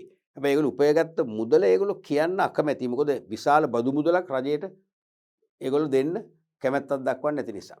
ඒ වගේ ඉපෙවූ ආකාර හෙලි කරන්න අකමැති කියන්නේ ඒක අකමැති හෝ නොහැකි. නරක වැඩ කරලා හම්බ කරන කියන්න බෑනේ මං අසවල් වැඩේ කළා හම්බ කරගත්තා කියලා. අකමැති මාර්ගවල උපයගෙන රටේ සංසරණයෙන් බැහැරව හංගගෙන කියන්නේ සංගවාගෙන තියෙන මුදල්. බැංකුවල දාන්නේ බැංකුවල දැම්මුත් රටේ සංසරණය එනවනේ. මම බැංකුවක දැම්මුත් කළු මුදල් හෙට ඕගොල්ලන් ණය වශයෙන් ඉන්නවා. ඒ නිසා අපි සාමාන්‍ය සංසරණයෙන් බැහැරවයි තියෙන්නේ. සංගවාගත්ත මුදල්. ඒ මුදල් එළියට ගැනීම උපාය මාර්ගයක් වශයෙන් තමයි තැන්පතු සහතික හඳුන්වා දුන්නේ. ඒ තැන්පතු සහතික වල විශේෂත්වය තමයි ඒක නිර්නාමිකයි. තැන්පත් කරුවෙගේ නම නැහැ. ලිපිනේ නැහැ, උපන් දිනේ නැහැ. තේරුණාද? මොකුත් නැහැ. තියෙන තැන්පත් කළ මුදලයි, තැන්පත් කළ කාලේ වසරක් නම් වසර, කල්පින දිනේ තියෙනවා. සහ ගෙවන පොලි එච්චරයි. ඒ සහතිකය මහ බැංකුව වේවා, අධිකරණයක් වේවා මේ පරීක්ෂා කරොත් ඒකෙන් අයිතිකාරද කියලා අයිතිකාරත්වයක් හොයන්න බෑ. ඒ නිසා අන්න එහෙනම් ඒ සංගවගත මුදල් එළියට ගන්න තමයි හඳුන්වා දුන්නේ. නමුත් දැන් වන විට තන්පොත් සහතික ගොඩක් අය පහසුරු පාවිච්චි කරනවා. ඊළඟට සාංගමික ණයකර කියන්නේ සීමිත පොදු සමාගම් විසින් මහජනයාගෙන් දිගුකාලීනව ණය සම්පාදනය කර ගැනීමට මහජනයා වෙත මුදා හරින ණය සහතික. සාංගමික ණයකර නැත්නම් සාංගමික ඍණපත්‍ර. සීමිත පොදු සමාගමක් විසින් මහජනයාගෙන් දිගුකාලීනව ණය නැත්නම් දිගුකල් ණය සම්පාදනය සඳහා මහජනයා වෙත නිකුත් කරන ණය සහතිකය තමයි සාංගමික ණය කර කියන්නේ. ඔය වගේ මූල්‍ය උපකරණ ගණනාවක් මේ මූල්‍ය වෙළඳ පොලේ ක්‍රියාත්මක වෙනවා. පැහැදිලිනේ? අපි ඊළඟට බලමු මූල්‍ය යටිතල පහසුකම්. දැන් අපි මේ කතා කරන මතකයිනේ මූල්‍ය පද්ධතියක උපාංගනේ. මූල්‍ය පද්ධතිය උපාංගයට අපි කතා කරා මූල්‍ය ආයතන.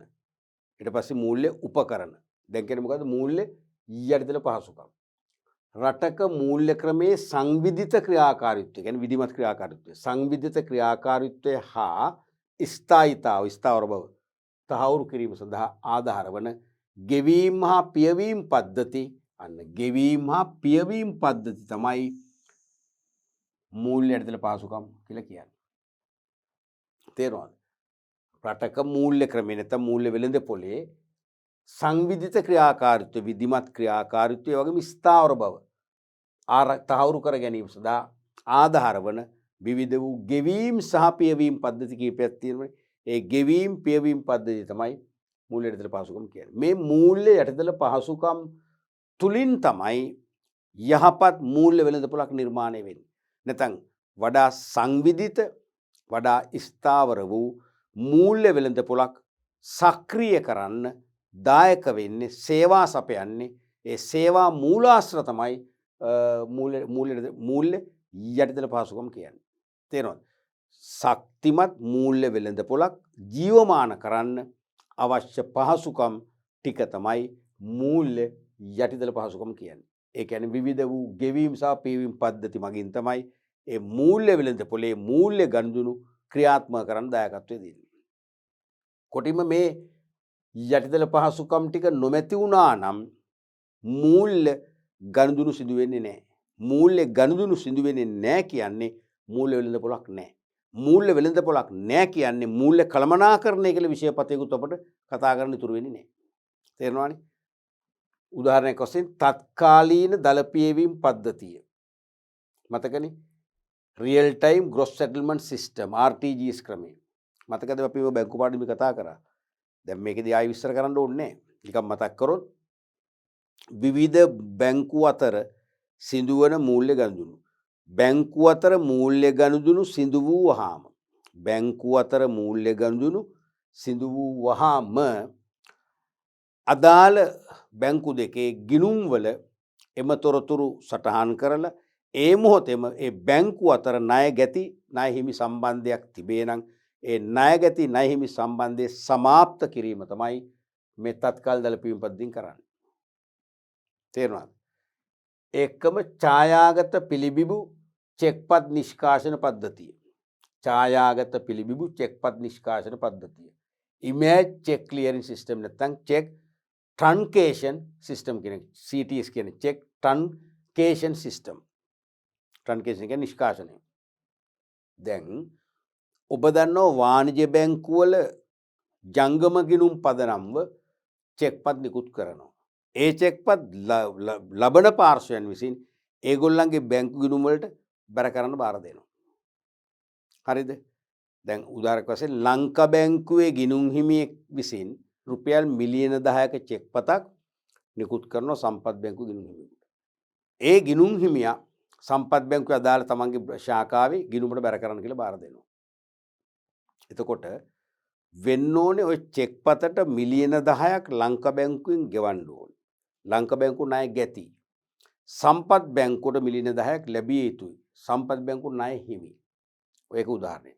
ඊළඟ උදාහරණය තමයි සම්පත් බැංකුවේ ගිණුම් හිමියෙක් මිලියන 6ක චෙක්පතක් නිකුත් කරනවා ලංකා බැංකුව ගිණුම් හිමියෙකුට. අනිත් පැත්තට. එතකොට ඒ චෙක්පත ලංකා බැංකුවේ අදාළ ශාඛාවේ ගිණුමට බැර කරන්න කියලා ගිණුම් හිමියා බාර දෙනවා. ඒ චෙක්පත සම්බන්ධයෙන් මොකද වෙන්නේ? සම්පත් බැංකුව මිලියන 6ක් ගෙවිය යුතුයි. ගෙවීමට බැඳලා ඉන්නවා. සම්පත් බැංකුව ණය ගැති. ලංකා බැංකුවට මිලියන 6ක් ලැබිය යුතුයි. ලංකා බැංකුව ණය හිමි බැංකුව. එහෙනම් ඔය ගනුදෙනු දෙකක්නේ චෙක්පත් දෙකක්නේ දෙකේ සුද්ධ ප්‍රතිඵලය. දැන් ඔය ගනුදෙනු දෙකම දෙවතාවකට වාර්තා කරලා ඉවර කරන්න පුළුවන්. නමුත් සුද්ධ ප්‍රතිඵලය වාර්තා කරාම ඇතිනේ. ඒ කියන්නේ ලංකා බැංකුවෙන් මිලියන 10ක් ගෙවිය යුතුයි. සම්පත් බැංකුවේ මිලියන 10ක් ලංකා බැංකුවට ලැබිය යුතුයි. එහෙනම් මිලියන 4යි වෙනස. සුද්ධ වෙනස 4යිනේ. එහෙනම් වෙන්න ඕනේ ඒ මිලියන 4 පමණක් මොකද කරන්නේ? සම්පත් මහ බැංකුව මෙදිහත් වෙලා මහ බැංකුව තුල තියෙනවනේ වාණිජ බැංකුවල ගිණුම එක දන්නවනේ. සෑම වාණිජ බැංකුවක්ම ජංගම ගිණුමක් මහ බැංකුව තුල අනිවාර්යයෙන්ම පවත්වාගෙන යන්න ඕනේ. මහ බැංකුව තමයි මේ බැංකුව නියාමනය කරන්නේ. මව් බැංකුව. එහෙමනම් දැන් අර චෙක් පත් දෙකේ සුද්ධ ප්‍රතිඵලය කීයද? මිලියන 4යි. ලංකා බැංකුවෙන් මිලියන 10ක් ගෙවන්න ඕනේ. සම්පත් බැංකුවෙන් මිලියන 6ක් ලැබෙන්න ඕනේ. එහෙනම් මිලියන 4ක් ලංකා බැංකුව මහ බැංකුව විසින් මහ බැංකුව ඇතුළේ තියෙන ලංකා බැංකුවේ ජංගම ගිණුමට හර කරනවා මිලියන 4ක්. හර කරලා මහ බැංකුව විසින් මහ බැංකුව තුල තියෙන සම්පත් බැංකුව ගිණුමට මිලියන 4 බැර කරනවා. බැර කරාම ලංකා බැංකුවත් සම්පත් බැංකුවත් අතර පැවති ණය ගැති නැහිමි සම්බන්ධයේ තුලනය වෙලා යනවා. ඒක තමයි චෙක්පත් නිෂ්කාශනය කියන්නේ. ඒක තමයි චෙක්පත් නිෂ්කාශනය කියන්නේ. ඒකත් සිස්ටම් එක, ඒකත් පද්ධතියක්. ඒකත් ගෙවීම් පියවීම් පද්ධතියක්. අනික නිර්ලේඛන සුරකුම්පත් පියවීම් පද්ධතිය. නිර්ලේඛන සුරකුම්පත් පියවීම් පද්ධතිය. ස්ක්‍රිප්ට්ලෙස් සිකියුරිටීස් සෙටල්මන්ට් සිස්ටම් 4SS නේ. නිර්ලේඛන සුරකුම්පත් පියවීම් පද්ධතිය. ස්ක්‍රිප්ට්ලෙස් සිකියුරිටීස් සෙටල්මන්ට් සිස්ටම් 4SS. මේ කියන්නේ අදවන විට භෞතිකව සුරකුම්පත් නැහැ. දෘශ්‍යමාන සුරකුම්පත් නැහැ. ඒ සුරකුම්පත් වෙනුවට රජයේ තියෙනවා රජයේ මධ්‍යම තැන්පතු ඒකකය කියලා පරිගණක ඒකකය. රජයේ මධ්‍යම සුරකුම්පත් තැන්පතුන්. රජයේ මධ්‍යම සුරකුම්පත් තැන්පතු ඒකකය. ඒ ඒකකයේ තුල තමයි සුරකුම්පත් ගනුදෙනු පරිගණක ආශ්‍රිත ගිණුම් වල ගලපන්නේ. දැන් මම රජයේ සුරකුම්පත් වල කෝටි සංඛ්‍යාත මගේ ධනයක් ආයෝජනය කරා නම් රජයේ මධ්‍යම සුරකුම්පත් තැන්පතු ඒකකයේ කියන පරිගණක ඒකකේ මා වෙනුවෙන් ගිණුමක් විවෘත කරලා ඒ මගේ ගිණුමට ඒ ප්‍රමාණය බැර කරනවා. ඒතකොට භෞතිකෝ සාතිකයක් නැහැ. මූල්‍ය උපකරණයක් නැහැ. නමුත් මූල්‍ය උපකරණයක් තියෙනවා කියලායි නීතිය සලකන්නේ. මොකද අර ගිණුමේ සටහන් වෙන නිසා. තේරුණාද? ඒ වගේ ලේඛන රහිතව සුරකුම්පත් ගනුදෙනු ඒ මොහොතේම ගනුදෙනු සිදු වහාම අදාළ ගිණුම් වල ඇතුළත් කරනවා. දැන් මගේ මාසතු සුරකුම්පත් කොටසක් ඔබට වික්කනම් මේ මොහොතේම මගේ ගිණුම හර කරලා ඔබේ ගිණුම බැර කරනවා. ගිණුම් අතර ගැලපීමක් කරනවා. ඊට පස්සේ ජගත් අන්තර් බැංකු sannivedana සංගමය Society for Worldwide Interbank Financial Telecommunication SWIFT කියන එක SWIFT ජාලය මතකනේ. මේක තනිකර ජාත්‍යන්තර වශයෙන් බැංකු හරහා සිදුවන මූල්‍ය ගනුදෙනු වල ප්‍රතිඵල අදාළ බැංකු අතර ඒ සිදුවන මොහොතේම ක්ෂණිකව අන්තර්ජාල පහසුකම යටතේ හුවමාරු කරනවා නම් ඒක තමයි මින් අදහස් කරන්නේ. මේක බැංකු අතර සිදුවන මූල්‍ය ගනුදෙනු වල ප්‍රතිඵල බැංකු අතර සිදුවන මූල්‍ය ගනුදෙනු වල ප්‍රතිඵල ඒ ෂණයෙන්ම ඒ බැංකු අතර හුවමාරු කරනවා. ඒ නිසා ඒ බැංකු වලට ඒ මොහොතේ මේ ගනුදෙනු වාර්තා කරලා ගනුදෙනු තුලනය කරගන්න පුළුවන්කම ලැබෙනවා. තේරුණාද?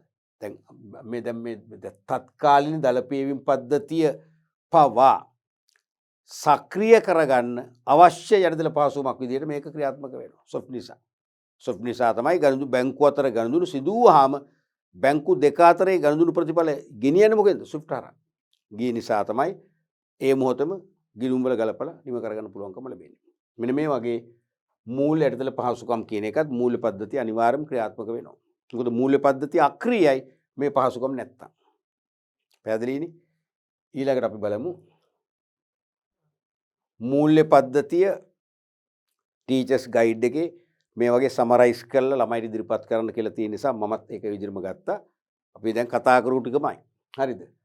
මූල්‍ය පද්ධතිය හැදෙනවා මූල්‍ය ආයතන වලින්. මූල්‍ය උපකරණ. ඒ තුලින් මූල්‍ය වෙළඳ පොලක් නිර්මාණය වෙනවා. මූල්‍ය යටිදල පහසුකම් තියෙනවා කියලා කිව්වද අපි දැන් කතා කරලා ඉවර කරේ ඒක. සහ මධ්‍ය බැංකුව. මධ්‍ය බැංකුව දැන් කතා කරන්න කියන එක දන්නවනේ කතා කරානේ. හරිනේ. එහෙනම් මධ්‍යම බැංකුව මූල්‍ය ආයතන මූල්‍ය උපකරණ මූල්‍ය වෙළඳ පොළ මූල්‍ය යටිදල පහසුකම්. මුලින්ම මේ මූල්‍ය ආයතන වලට තමයි අපි අර ඉස්සෙල්ලා කතා කරපු ටික එන්නේ. මහා බැංකුව බෙදලා තිබුණ මතකයිනේ. බැංකු අංශය තැන්පතු බාර ගන්න අනිකුත් මූල්‍ය ආයතන, අනිකුත් විශේෂිත මූල්‍ය ආයතන, ගිවිසුම්ගත ඉතිරි කිරීමේ ආයතන කියලා අපි කතා කරේ. දැන් ඒ සෙට් එකම තමයි මේ තියෙන්නේ. මූල්‍ය ආයතන කියලා බෙදන්නේ මේ ටිකයි. බැංකු අංශයට බලපත්‍රලාභී වාණිජ්‍ය බැංකු, බලපත්‍රලාභී විශේෂිත බැංකු, තැන්පතු බාර ගන්න අනිකුත් මූල්‍ය ආයතන වල බලපත්‍රලාභී මුදල් සමාගම්, සමුපකාර ග්‍රාමීය බැංකු, අනිත් එක සනස. මෙතන දාලා තිබුණා සනස සමිති. විශේෂිත මූල්‍ය ආයතන වල විශේෂ කල්බදු මූල්‍යකරණ සමාගම්, කොටස්තර උකාර සමාගම්, ව්‍යවසායක ප්‍රාග්ධන සමාගම් ආදී වශයෙන් විශේෂිත මූල්‍ය සේවා සපයන ඒකක බාර විශේෂ මූලකාරයන් තේරෙනවද?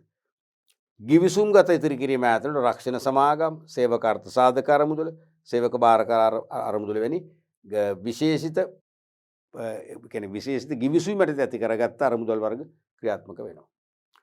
ඊට පස්සේ මූල්‍ය උපකරණ වලට මූලික වශයෙන් භාණ්ඩාගාර බිල්පත්, භාණ්ඩාර බැඳුම් කර, සාමාන්‍ය කොටස්, වර්ණීය කොටස්, වාණිජ පත්‍රිකා, තන්පතු සාතික, සාංගමික බැඳුම් කර, තවදුරටත් ගත්තු රුපියල් සුරකුම්පත් ඒ වගේ මූල්‍ය උපකරණ අයිති වෙනවා. ඊළඟට මූල්‍ය වෙළඳපොළට. මූල්‍ය වෙළඳපොළ ඔන්න ප්‍රධාන කාණ්ඩ දෙකකට බෙදෙනවා. මූල්‍ය වෙළඳපොළ ප්‍රධාන කාණ්ඩ දෙකයි. අන්න ඒක හොඳට තේරුම් ගන්න. මොකද මේ මූල්‍ය ආයතන වලින් මූල්‍ය සපයන්නේ. මූල්‍ය අවශ්‍යයට අරමුදල් අවශ්‍යයට අරමුදල් සපයන්නේ මූල්‍ය ආයතන වල ඉන්නේ. ඒ සඳහා මූල්‍ය උපකරණ අවශ්‍යයි. අර වගේ මූල්‍ය උපකරණ හුමාරු කිරීම තමයි වෙන්නේ. ඒ මූල්‍ය ගනුදෙනු වාර්තා කරන්න මූල්‍ය යටිතල පහසුකම් අවශ්‍යයි. හරිනේ. එහෙනම් මූල්‍ය ආයතන, මූල්‍ය උපකරණ, මූල්‍ය යටිතල පහසුකම් ඔස්සේ කෙටි කාලීන හෝ දිගු කාලීන මූල්‍ය ගනුදෙනු සක්‍රිය වෙනවා. ඒ සක්‍රිය වෙන තැන තමයි මූල්‍ය වෙළඳපොළ කියන්නේ. එහෙනම් මූල්‍ය වෙළඳපොළ කියන එක එන්නේ මෙන්න මේ තුන තුලින්. මහ බැංකුව නැත්නම් මධ්‍යම බැංකුව ඒ වගේ මේ ඕනම දෙයක් නියාමනය කරන්න මුදුනින් ක්‍රියාත්මක වෙනවා. ඉහළින් ක්‍රියාත්මක වෙනවා. එතකොට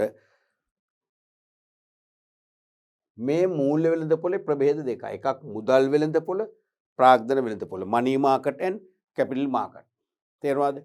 මුදල් වෙළඳපොළ කියන්නේ කෙටි කාලීනව මූල්‍ය සම්පාදනය කරන වෙළඳපොළ. නැත්නම් කෙටි කාලීන අතිරික්ත අරමුදල් ඇති පාර්ශවයන් සහ කෙටි කාලීන මුදල් ඌනත ඇති පාර්ශවයන් අතර කෙටි කාලීන මූල්‍ය ගනුදෙනු නිර්මාණය කරනවා නම් ඒක තමයි මුදල් වෙළඳපොළ කියන්නේ money market. දිගු කාලීනව අරමුදල් යෙදවීමට හැකියාවක් තියෙන අරමුදල් අතිරික්තත ඇති පාර්ශවයන් සහ දිගු කාලීනව මූල්‍ය ඌනත ඇති පාර්ශවයන් අතර දිගු කාලීන මූල්‍ය ගනුදෙනු ක්‍රියාත්මක වෙනවද? ඒක තමයි කැපිටල් මාකට් කියන්නේ, ප්‍රාග්ධන වෙළඳපොළ කියන්නේ. එතකොට මුදල් වෙළඳපොලේ ප්‍රධාන උප වෙළඳපොළ හතරක් තියෙනවා. එකක් තමයි අන්තර් බැංකු ඒක්ෂණ ණය වෙළඳපොළ. මේ කියන්නේ බැංකු අතර උපරිම දින 7කින් කල්පිරෙන ආකාරයෙන් සිදුවන කෙටි කාලීන ණය ගනුදෙනු. දැන් සමහර විට එක බැංකුවකට අද විශාල මුදල් ඌනතාවයක් තියෙනවා. ඒ වගේම තවත් බැංකුවකට විශාල මුදල් අතිරික්තයක් තියෙනවා. එහෙනම් මුදල් අතිරික්තයක් තියෙන බැංකුවෙන් ඌනතාවයේ තියෙන බැංකුව ඊටාම සහන පොලියකට ණයක් ගන්නවා. අරගන්නේ තව දිනකින්, දෙකකින්, තුනකින්, හතරකින්, පහකින්, උපරිම සතියකින්. සතියක් තුල ගෙවන්න ඕන. එච්චර ඊට වඩා දෙන්නේ නැහැ. ඒක බැංකුව අතර තියෙන අන්‍යෝන්‍ය විශ්වාසය සහ අවබෝධය අතර බැංකුව අතර ඒ වගේ ෂණිකව ණය ගනුදෙනු ඇති වෙනවා. ඒතර ඒක කෙටි කාලීන මූල්‍ය සම්පාදනයක් වෙන නිසා ඒක මනි මාකට් වලට අයිති වෙනවා. අනික දේශීය විදේශීය විනිමය වෙළඳපොළ. ඒ කියන්නේ දේශීය විදේශීය වෙළඳපොළ කියන්නේ විවිධ වාණිජ බැංකු මගින් විවිධ පුද්ගලයින් සමග විවිධ ගනුදෙනුකරුවන් සමග විදේශ විනිමය ගනුදෙනු වල යෙදීමේදී විදේශ විනිමය හරහා නිර්මාණය වන කෙටි කාලීන මූල්‍ය අවශ්‍යතා නම් අපි ඒකට කියනවා ඒකත් මුදල් වෙළඳපොළේම උපේකකයක් වන දේශීය විදේශීය විනිමය වෙළඳපොළ කියලා. දැන් මට ඇමරිකාවෙන් ඩොලර් 10000ක බඩු තොගයක් ගෙන්වන්න ඕන නම් මට ඩොලර් 10000ක් ඕනනේ. මල් ළඟ ඩොලර් නැහැ. ඩොලර් තියෙන්නේ වාණිජ බැංකුවල.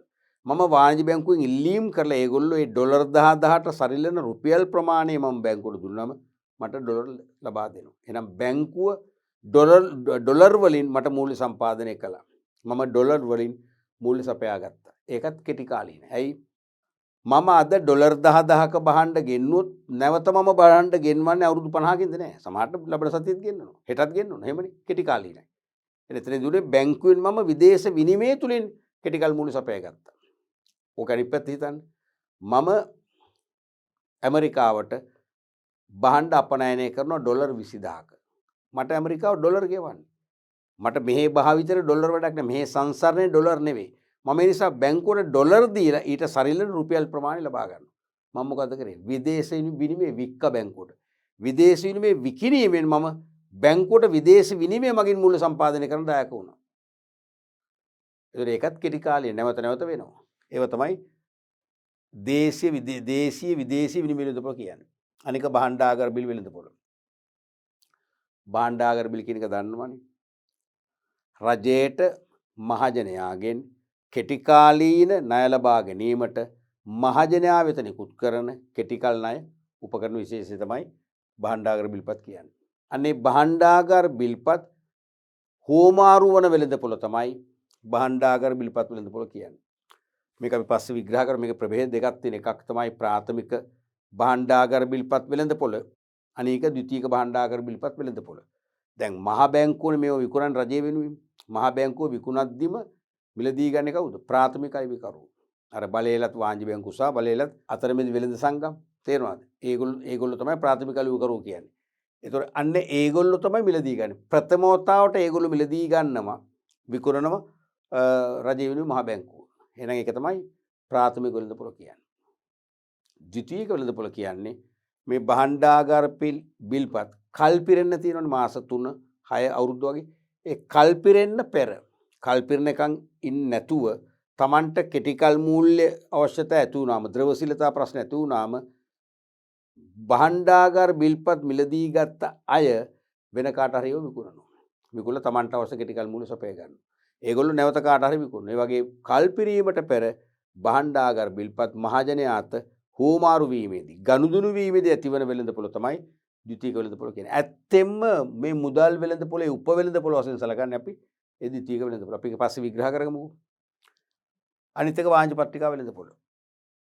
ඒ කියන්නේ කීර්තිමත් පෞද්ගලිකාංශයේ පොදු සමාගම් මහජනයාගෙන් කෙටිකාලීනව ණය රැස් කරන මූලාශ්‍රය තමයි වාණිජ පත්‍රිකා කියන්නේ. ඒ වාණිජ පත්‍රිකා මගින් කෙටිකල් ණය රැස් කරගත්තොත් අපි ඒකට කියනවා වාණිජ පත්‍රිකා වෙළඳපොළ කියලා. ඇයි?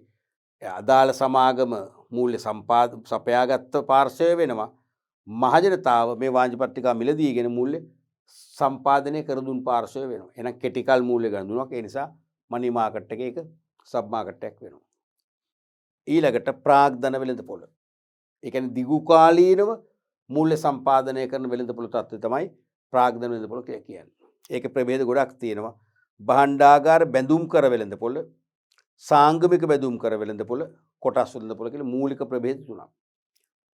භාණ්ඩාගාර බැඳුම් කර වෙළඳපොළ කියන්නේ මහ බැංකුව භාණ්ඩාගාරයට මැදිකල් හෝ දිගුකල් අරමුදල් නැත්නම් ණය මහජනයාගෙන් රැස් කිරීමට නිකුත් කරන උපකරණ තමයි භාණ්ඩාගාර බැඳුම් කර කියන්නේ. ඒ බැඳුම් කර විකිණීම තුළින් මහජනයාගෙන් අරමුදල් රැස් කර ගන්නවා. අපි ඒකට කියනවා භාණ්ඩාගාර බැඳුම් කර වෙළඳපොළ. අනික සාංගමික බැඳුම් කර වෙළඳපොළ කියන්නේ සීමිත පොදු සමාගම්. සාංගමික එන්නේ සමාගම් වලට. සාංගමික. භාණ්ඩාගාරය නිසා තමයි භාණ්ඩාගාරෙන් මතක තියාගන්න පුළුවන්. භාණ්ඩාගාරයේ මැදිකල් හෝ දිගුකල් ණය රැස් කරොත් භාණ්ඩාගාර බැඳුම් කර තමයි නිකුත් කරන්නේ. ඒ නිසා ඒ භාණ්ඩාගාර බැඳුම් කර නිකුතුවෙන් බිහිවන වෙළඳපොළ නිසා භාණ්ඩාගාර බැඳුම් කර වෙළඳපොළ කියලා කියනවා. දිගුකල් කැපිටල් මාකට් එක. සාංගමික කියන්නේ සමාගම් නිසා. සමාගම් වලට මැදිකල් ණය මහජනයාගෙන් රැස් කරන්න නිකුත් කරන ණය උපකරණය තමයි සාංගමික බැඳුම් කර කියන්නේ. ඒ බැඳුම් කර විකිණීම තුළින් අරමුදල් රැස් කරගන්නවා. ඒ නිසා ඒක දිගු කාලීනයි. ඒක අපි කියනවා සාංගමික බැඳුම් කර වෙළඳපොළ කියලා. ඊට පස්සේ කොටස් වෙළඳපොළ ෂෙයා මාකට්. ඒ කියන්නේ සීමිත පොදු සමාගම් වල කොටස් මහජනතාවත හෝමාරු වෙනවනේ. මහජනතාවත හෝමාරු වීමේදී ඇතිවන මූල්‍ය වෙළඳපොළ තත්ත්වය තමයි කොටස් වෙළඳපොළ කියන්නේ. ඇත්තටම ඕනම රටක ප්‍රාග්ධන වෙළඳපොළක අසහාය වෙළඳපොළ කොටස වෙන්නේ ෂෙයා මාකට් එකයි. මොකද ප්‍රාග්ධන වෙළඳපොළක සංඛ්‍යාත්මකව ගණන් බැලුවොත් දිගු කාලීන මූල්‍ය සම්පාදනයක් කරන්න වැඩිම දායකත්වයක් ලබා දෙන්නේ ෂෙයා මාකට් එක. ඒ නිසා ප්‍රාග්ධන වෙළඳපොළක ප්‍රධානම සාධකය තමයි සබ් මාකට් එක, තමයි ෂෙයා මාකට් එක. ඔය වගේ එක බෙදෙනවා කොටස් දෙකකට මුදල් වෙළඳපොළ ප්‍රාග්ධන වෙළඳපොළ. මුදල් වෙළඳපොළේ උපේකක 4යිනේ. 4යි ප්‍රාග්ධන වෙළඳපොළේ උපේකක 3යි. ඊට පස්සේ මූල්‍ය යටිතල පහසුකම් කියන අර සෙට් එකමයි.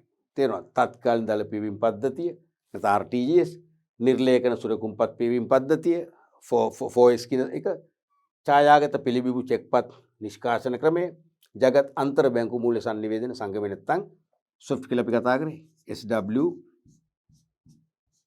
SWIFT ස්විෆ්ට් ක්‍රමය.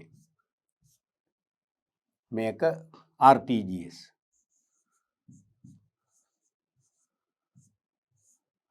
මේක නිර්ලේඛන සුරකුම්පත් පියවීම ක්‍රමය. ඒ කියන්නේ 4S.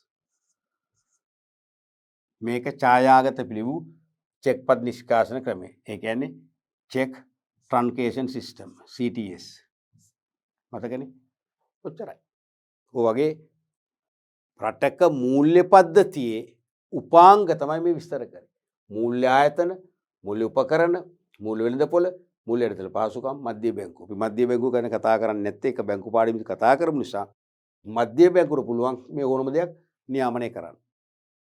මූල්‍ය වෙළඳපොළේ බල සම්පන්නම ඒක තමයි මධ්‍ය බැංකුව උඩම තියෙන්නේ. එයාට පුළුවන් ඕනම අවස්ථාවක මේ ඕනම දෙයක් වෙනස් කරන්න. අනුමැතිය දෙන්න, අනුමැතිය ආපසු ගන්න. තේරෙනවද? මේ ඕනම දෙයක් අවලංගු කරන්න මෙයාට බලය තියෙනවා. නියාමනය කරන ආයතන තමයි. පැහැදිලිද? අපි බලමු ඊළඟට අභ්‍යාස කීපයක් තියෙනවා. මූල්‍ය වෙළඳපොළ හා මූල්‍ය යටිතල පහසුකම් අතර ඇති සම්බන්ධතාවය පහදන්න. මේක අහන්නේ සම්බන්ධතාවය. මූල්‍ය වෙළඳපොළ හා මූල්‍ය යටිතල පහසුකම් අතර ඇති සම්බන්ධතාවය පහදන්න. එතකොට මේකේ නිර්වචන අහන්න අවශ්‍ය නැහැ. දැන් මූල්‍ය වෙළඳපොළ හා මූල්‍ය යටිතල පහසුකම් අතර වෙනස පැහැදිලි කරන්න කිව්වනම් තමයි නිර්වචනය කරන්න ඕන. දැන් මේක අපි කියන්න ඕන සම්බන්ධතාවය විතරයි. තේරුණාද? දැන් ඔබ දන්නවා මේ මූල්‍ය වෙළඳපොළ කියන්නේ දිගු කාලීනව හෝ කෙටි කාලීනව. දිගු කාලීනව හෝ කෙටි කාලීනව මූල්‍ය සම්පාදනය කරන තත්වයක් තමයි මූල්‍ය වෙළඳපොළ කියන්නේ. නැත්තම් මුදල් වෙළඳපොළ සහ ප්‍රාග්ධන වෙළඳපොළ ඒකාබද්ධ තත්වය තමයි මූල්‍ය වෙළඳපොළ කියන්නේ. හරිනේ? කෙටි කාලීන හා දිගු කාලීන වූ මූල්‍ය ගනුදෙනු තුලින් කෙටි කාලීනෝ මෙන්ම දිගු කාලීනෝ මූල්‍ය සම්පාදනය කරන තත්වය තමයි මූල්‍ය වෙළඳපොළ කියන්නේ. ඒ මූල්‍ය වෙළඳපොළේ මූල්‍ය ගනුදෙනු සක්‍රිය වෙන්නේ නැහැ මූල්‍ය යටිතල පහසුකම් නැත්නම්. මූල්‍ය යටිතල පහසුකම් තුලින් තමයි දිගු කාලීන වේවා කෙටි කාලීන වේවා මූල්‍ය ගනුදෙනු සක්‍රිය කරවන්න නැත්නම් සක්‍රිය මට්ටමේ පවත්වගෙන යන්න මේ පහසුකම් අවශ්‍යයි. එහෙනම් මූල්‍ය යටිතල පහසුකම් ක්‍රියාත්මක නොවුනා නම් ක්‍රියාත්මක වෙනවා. ක්‍රියාත්මක නොවුනා නම් මූල්‍ය වෙළඳපොළක් නැහැ. ඔක තමයි සම්බන්ධය. තේරුණාද? ඔක තමයි සම්බන්ධය. ඔව්. අපි ඒකට බලමු කෙටි උත්තරයක් ලියමු බලන්න.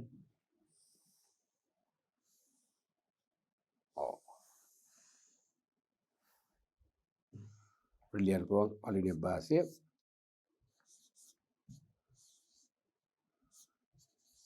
දිගු කාලීනව හෝ කෙටි කාලීනව දිගු කාලීනව හෝ කෙටි කාලීනව මූල්‍ය ගනුදෙනු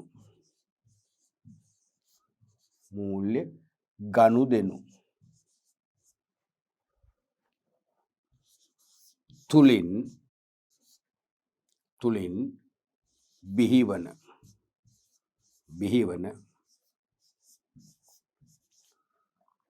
මූල්‍ය වෙළඳපොළ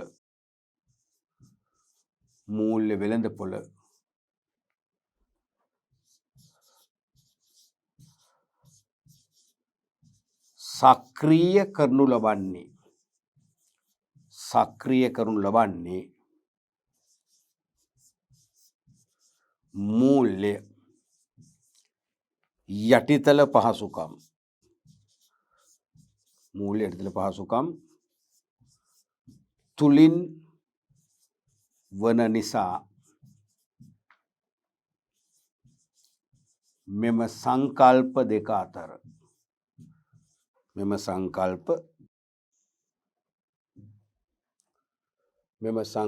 දෙක අතර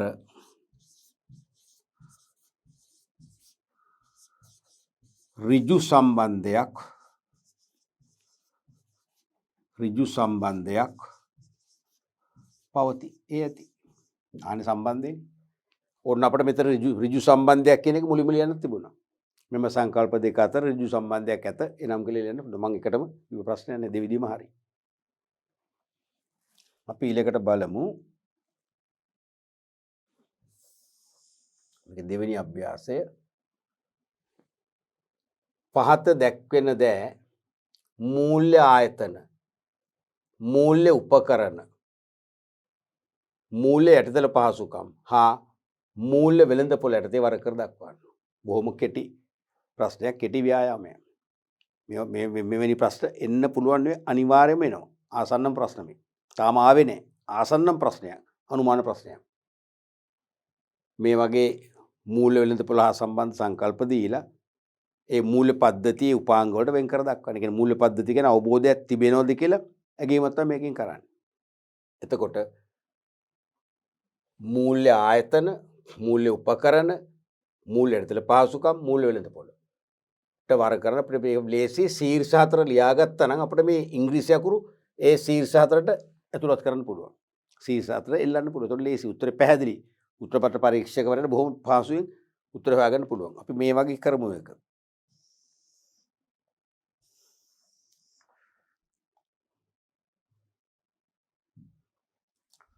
දෙවැනි එක කියලා අපි දාලා ලියනවා මුලින්ම මූල්‍ය ආයතන.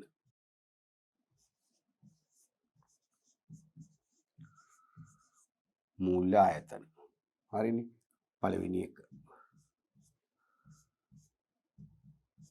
දෙවැනි එක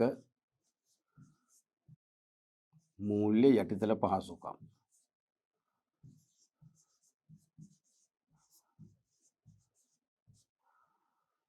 තුන්වෙනි එක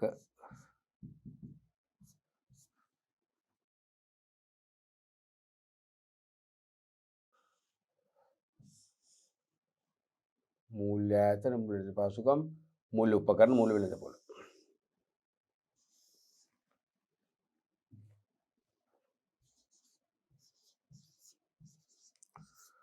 මූල්‍ය උපකරණ හතරවෙනි එක මූල්‍ය වෙළඳපොළ.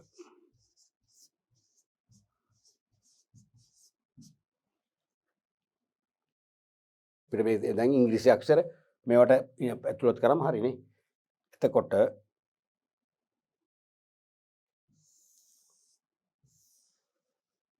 මුලින්ම කොටස් වෙළඳපොළ. කොටස් වෙළඳපොළ කියනකොට කොහෙටද අයිති වෙන්නේ? කොටස් වෙළඳපොළ කියන කොටද අයිති වෙන්නේ? මූල්‍ය ආයතනයක්ද? නැහැ. මූල්‍ය යටිතල පහසුකම්ද? නැහැ. මූල්‍ය උපකරණද? නැහැ. ඒක මූල්‍ය වෙළඳපොළ නේ. කොටස් වෙළඳපොළ කියන්නේ මූල්‍ය වෙළඳපොළ ඒකකයක්. මූල්‍ය වෙළඳපොළේ ප්‍රධාන ප්‍රභේද දෙකයි. ප්‍රාග්ධන වෙළඳපොළ, මුදල් වෙළඳපොළ. ඒ ප්‍රාග්ධන වෙළඳපොළේ ප්‍රභේද තුනයි. භාණ්ඩාර බැඳුම් කර වෙළඳපොළ, සාංගමික බැඳුම් කර වෙළඳපොළ, කොටස් වෙළඳපොළ. එහෙනම් මේක එන්නේ මූල්‍ය වෙළඳපොළට. එහෙනම් ඒ කියන එක අපි දාමු මෙතනට. ඒ ඊළඟට කෙනෙක් බලමු. B. බලපත්ලාභී වාණිජ බැංකුව. බලපත්ලාභී වාණිජ බැංකුවත් කොහෙද දෙන්නේ? ඒක මොකක්ද දෙන්නේ?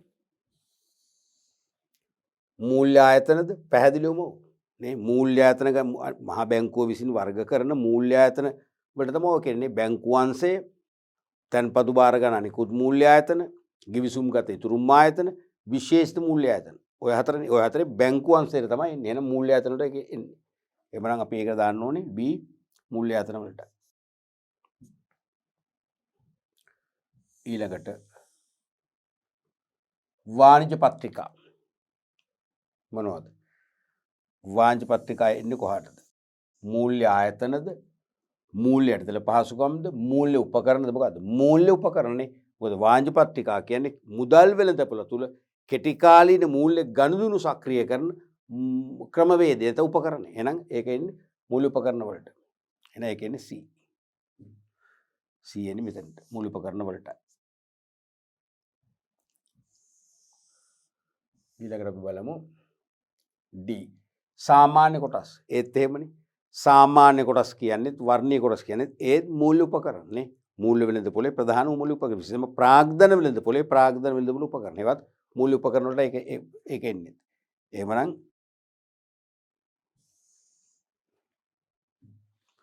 මෙතන එන්නේ CD මූල්‍ය උපකරණ වලටමයි. ඊළඟට බලමු E එක. දේශීය විදේශීය විනිමය වෙළඳපොළ. ඒ කොහෙද දෙන්නේ? දේශීය විදේශීය විනිමය වෙළඳපොළ කිව්වොත් මූල්‍ය ආයතනද මූල්‍ය යටිතල පහසුකම්ද මූල්‍ය උපකරණද මූල්‍ය වෙළඳපොළද? මොකද්ද වඩා හරි? නිකන් බැලුවට මූල්‍ය ආයතන කියලාත් එන්න පුළුවන් නෑ. මූල්‍ය ආයතන කොහොම අර වෙන වෙනමනේ. බැංකු තැන්පතු භාර ගණනිකුත් මූල්‍ය ආයතන, ගිවිසුම් ගත යුතුරුම් ආයතන, විශේෂ මූල්‍ය ආයතන. එහෙමනේ මූල්‍ය ආයතනකුත් එන්නේ. මේ කියන්නේ මූල්‍ය වෙළඳපොළට. මූල්‍ය වෙළඳපොලේ මූලික ප්‍රභේද දෙකයි අපි පෙන්නන chart එකෙන් දැන් ඉස්සෙල්ලා මුදල් වෙළඳපොළ, ප්‍රාග්ධන වෙළඳපොළ. හරිද? එහෙනම් දේශීය විදේශීය වෙන වෙළඳපොළ අයිති කොහටද? මුදල් වෙළඳපොළට. එහෙනම් ඒ මුදල් වෙළඳපොළත් ප්‍රාග්ධන වෙළඳපොළත් දෙකේම එකතුව තමයි මූල්‍ය වෙළඳපොළ කියන්නේ. එහෙනම් ඒකයි තියෙන්නේ මූල්‍ය වෙළඳපොළට.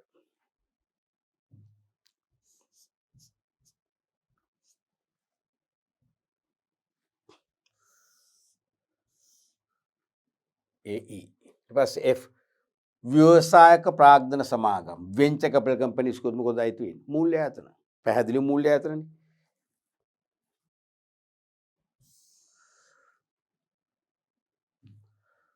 මෙතනට එන එක. EF එකනේ.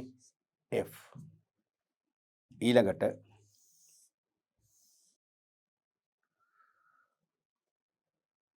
භාණ්ඩාගාර බිල්පත් නැවත G. මොකද්ද? මූල්‍ය ආයතනද? නැහැ. මූල්‍ය වෙළඳපොළද? නැහැ. මූල්‍ය යටිතල පහසුකම්ද? නැහැ. මොකද්ද? මූල්‍ය වෙළඳපොළ උපකරණයක් එහෙනම්. කෙටි කාලීන මූල්‍ය සම්පාදනය කරන්න හුවමාරු කරගන්න මාධ්‍යයක් නේ. එහෙනම් මූල්‍ය උපකරණ වලට එක එන්නේ.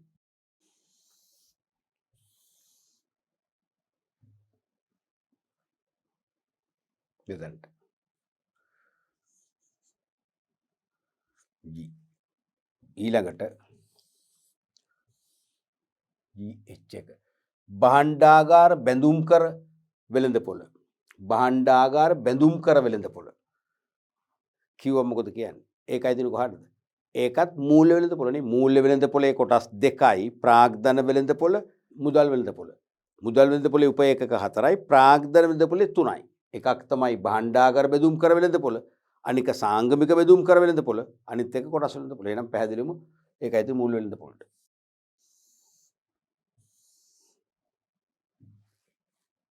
මෙතන H එක. ඊට පස්සේ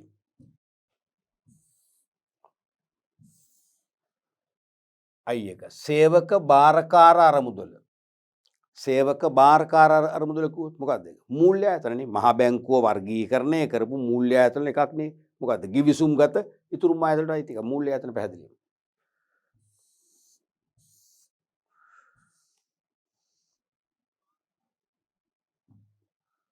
මූල්‍ය ආයතන මෙතනට එන්නේ. මේකට එකක් අත්තාවේ නැහැ. මූල්‍ය ආයතන පාසුකම් වලනේ. ඊළඟට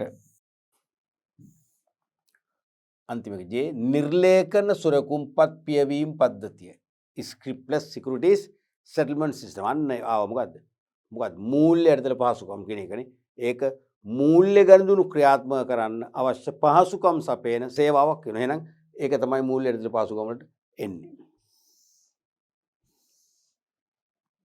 එහෙනම් ඒකෙන් මෙතනට J. ඔන්න වගේ අපිට මේකෙන් බොහෝ විට ඔබට MCQ ප්‍රශ්න නිර්මාණය වෙයි. හොඳ MCQ ප්‍රශ්න වැලක් මේකෙන් නිර්මාණය කරන්න පුළුවන්. තේරෙනවද? වැලක්. ඒ එකම අවුරුද්ද අහන්නේ නැහැ. දැන් සමහරට අපි 2022 අහන්න පුළුවන්. මූල්‍ය යටිතල පහසුකම් නිවැරදිව දැක්වෙන පිළිතුරු වන්නේ. කිව්වොත් තේරෙයි අපිට ඒ කියන්නේ ඒකෙන් ප්‍රශ්න වර්ග 5ක් විතරම අපට හදන්න පුළුවන්. ලේසිම 5ක් හදන්න පුළුවන්. මේ පහෙන් එකක් තමයි ඉන්නේ. එතකොට ඒකම ඒ අවුරුද්දේ මහාන එකක් නෑ. මූල්‍ය අතර නිවැරදිව ඇතුළත් පිළිතුරන්නේ කියලා අහන එකක් නෑ. ඒකම මූල්‍ය වෙළඳපොළ සමන්විත වන නිවැරදි පිළිතුර කියලා අහන එකක් නෑ. මේ හතරෙන් එකක් අහන්න පුළුවන්. තේරෙනවද? මේ හතර තුල බහුවන ප්‍රශ්න ගණනාවක් නිර්මාණය වෙන්න පුළුවන්. පැහැදිලිනේ? ඔව්. එතකොට දරුවනේ අපි අද පාඩම් පරිච්ඡේදයෙන් වැදගත් කොටසක් කතා කරා. ඒ මූල්‍ය කළමනාකරණ පාඩම් ඒකකයේ තුල පස්වන පාඩම මේක අපි සාකච්ඡා කරා. විශේෂයෙන්ම මූල්‍ය ආයතන නැත්නම් මූල්‍ය පද්ධතිය, මූල්‍ය ආයතන, ඒ වගේම මූල්‍ය උපකරණ, ඒ වගේම මූල්‍ය යටිතල පහසුකම්, ඒ වගේම මූල්‍ය වෙළඳපොළ කියන උපාංග වලින් සමන්විත මූල්‍ය පද්ධතිය තමයි අපි කතා කරේ. ඒකෙදි මූල්‍ය පද්ධතියක උපාංග මොනවද කියලා තේරුම් ගත්තා. ඒ වගේ මූල්‍ය පද්ධතියක් තුලින් බිහි වෙන මූල්‍ය වෙළඳපොළ නියාමනය කරන්න මහ බැංකුව ක්‍රියාත්මක වීමට ඕනම වෙලාවක සූදානම් බවත් අපි තේරුම් ගත්තා. එතකොට මූල්‍ය වෙළඳපොළ උපකරණ කියන්නේ මොනවද කියලා අපි අදහසක් ගත්තා. ඒ වගේම මූල්‍ය වෙළඳපොළේ මූලික ප්‍රභේද දෙක මුදල් වෙළඳපොළ සහ ප්‍රාග්ධන වෙළඳපොළ කියන එක ගැන අවබෝධයක් ලබා ගත්තා. තේරුණාද? අපි ඊළඟ පාඩම් පරිච්ඡේදයෙන් තවදුරටත් මේ මූල්‍ය වෙළඳපොළේ විශ්ලේෂණාත්මක කොටස සාකච්ඡා කරන්න බලාපොරොත්තු වෙනවා.